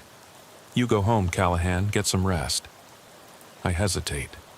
The notebook feels alive in my hand, the pages fluttering as if moved by an invisible breeze. I glance at the recording device. The words echo in my head. Don't trust the light. Rest? I repeat. I can't rest. Alvarez puts a hand on my shoulder. Get out of here. We'll take care of it. I leave her standing in the cold glow of the police lights and walk out into the fog. The night has grown thicker, swallowing the halos of light from the street lamps. I pull the notebook out of my pocket one last time. The last page is blank again. I stare at it. A soft click behind me makes me spin around. The door to the police station is closed. No one is there. The fog drifts across the sidewalk like pale fingers. I put the notebook back in my jacket and get into my patrol car. As I start the engine, the headlights flicker and go out. The world goes black. My heart skips a beat. I reach for the radio. Dead. The recorder is on the passenger seat. Its red recording light flashes in the darkness. I don't touch it. I drive off into the void. The road stretches out before me, empty, silent. And yet I know it's there, waiting in the dark corners of Mercer's hardware, in the echoes of the alley, on the pages of the notebook. It's waiting for the next call at midnight. I stick the car into gear and crawl forward, each inch of asphalt feeling like dragging my soul through wet cement. The recorder's tiny red light pulses insistently beside me, an unblinking heartbeat in the void. My knuckles whiten on the wheel. The fog presses against the windshield, turning the world into a milky blur. The street lamps overhead sputter and groan, then die one by one until only darkness remains. I force myself to breathe.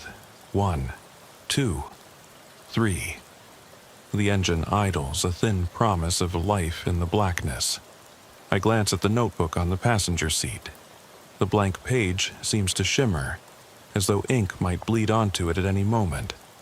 I resist the urge to open it. Whatever wrote itself here before can write again, without me.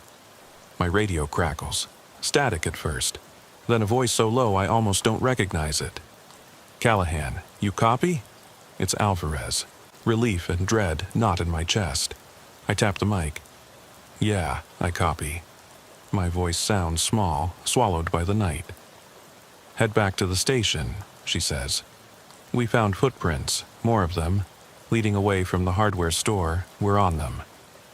Her tone is clipped, professional, but I hear the tremor underneath.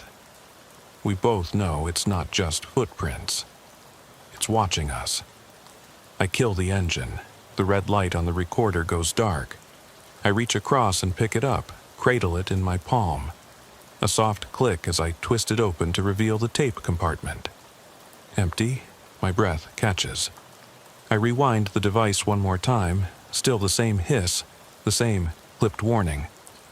"Don't trust the light." Then nothing. I stand in the mist, door ajar, and for a moment the world holds its breath. The air is impossibly still. Then a soft tapping, metal on glass, draws my eyes to the storefront across the street. Mercer's Hardware. Its windows dark, but the lockbox inside gleams under the glow of my headlights. And there, faint but certain, footprints crossing the sidewalk, small and barefoot, leading around the corner. I slip back into the car. My hands shake so badly I can hardly shift into drive. The recorder lies against my leg, dormant. The notebook feels warm in my jacket pocket, as though something inside it still pulses with life. I wonder if it's safe to leave them behind. But I know better. These things come with me now, or they come for me. I pull away, tires hissing on wet asphalt. The footprints vanish into the fog around the corner. I follow, heart thudding so loudly I expect it will crack my ribs. The street bends, revealing an alley I've never seen before.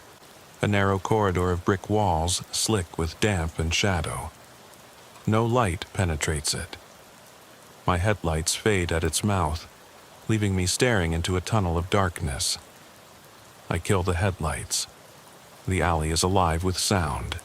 The drip of water, the scuttle of something just out of sight. My pulse screams. I reach for the recorder's play button. The hiss returns, then my voice. "If you're hearing this," it loops, a broken mantra. Then the words I've heard before but now feel like a promise. "Don't trust the light." I pocket the recorder. The alley yawns ahead. I step in. The walls close around me. Each footstep echoes like a gunshot. The air is cold enough to burn. I keep moving, following the footprints etched in mud. Small, unshod prints like a child's. They lead me deeper until the alley opens into a courtyard I've never seen on any map. In its center stands a lone street lamp, flickering weakly. Beyond it, the fog swirls, forming shapes that vanish when I blink. I flick the recorder on again. No hiss this time, just silence, pregnant and waiting. I press play. The tape spins and a new voice emerges. Not mine, but someone else's.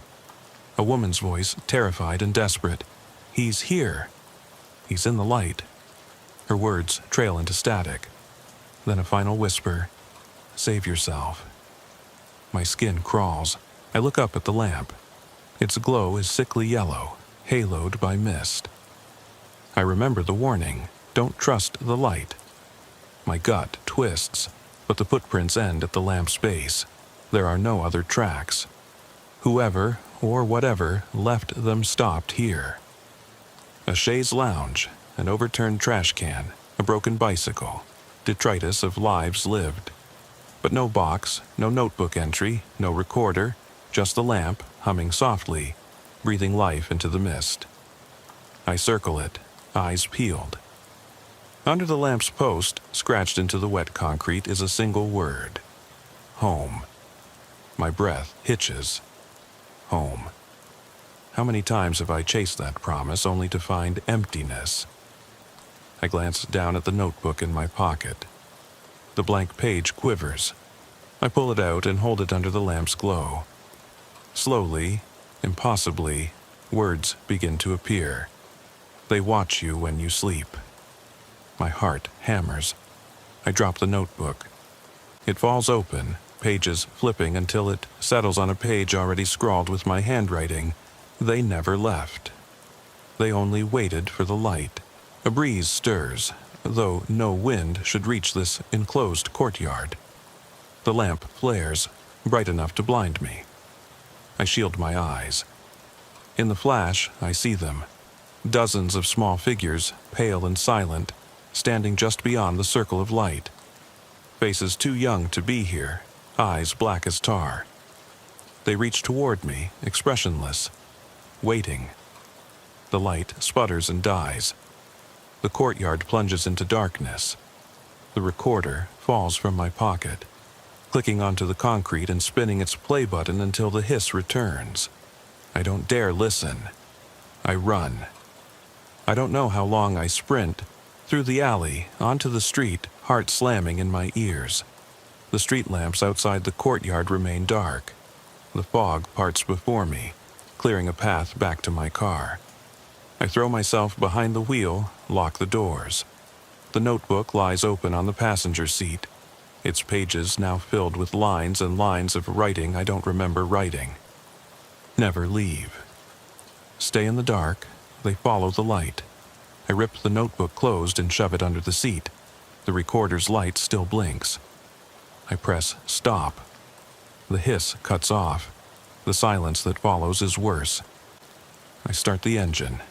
The car shudders to life. I pull onto the road, heading anywhere but back. The highway stretches ahead, empty, silent, infinite. The fog clings to the asphalt, weaving around the tires. I glance in the rearview mirror. No headlights behind me, no footprints, just darkness. But I know they're there, beyond the reach of my headlights, watching. Waiting for the light. I reach into my jacket and touch the pocket where the key once was. It's gone. The lockbox key, the recorder, the notebook, they've anchored me to this. I realize I can't outrun it. The only choice is to keep going. Keep driving, keep chasing the next call at midnight. My radio crackles again, static, then Alvarez's voice. Callahan, report. She sounds distant, as if speaking through water. I lift the handset. I'm still out here, something's wrong. Where are you? She asks. I glance at the dark road ahead. On Route 9, southbound, there's something out here. Stay with me, she says. We're dispatching units.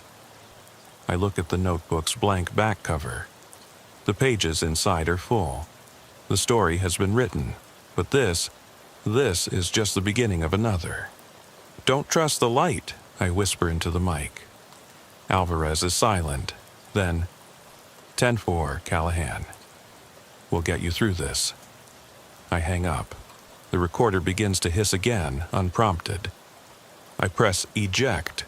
The tape pops out, landing on the floor. I leave it. The road ahead is empty. The fog parts enough to reveal the yellow line dividing the lanes. I follow it. Midnight approaches. The next call is moments away, and I will answer it. Because some stories don't end. They just start all over again.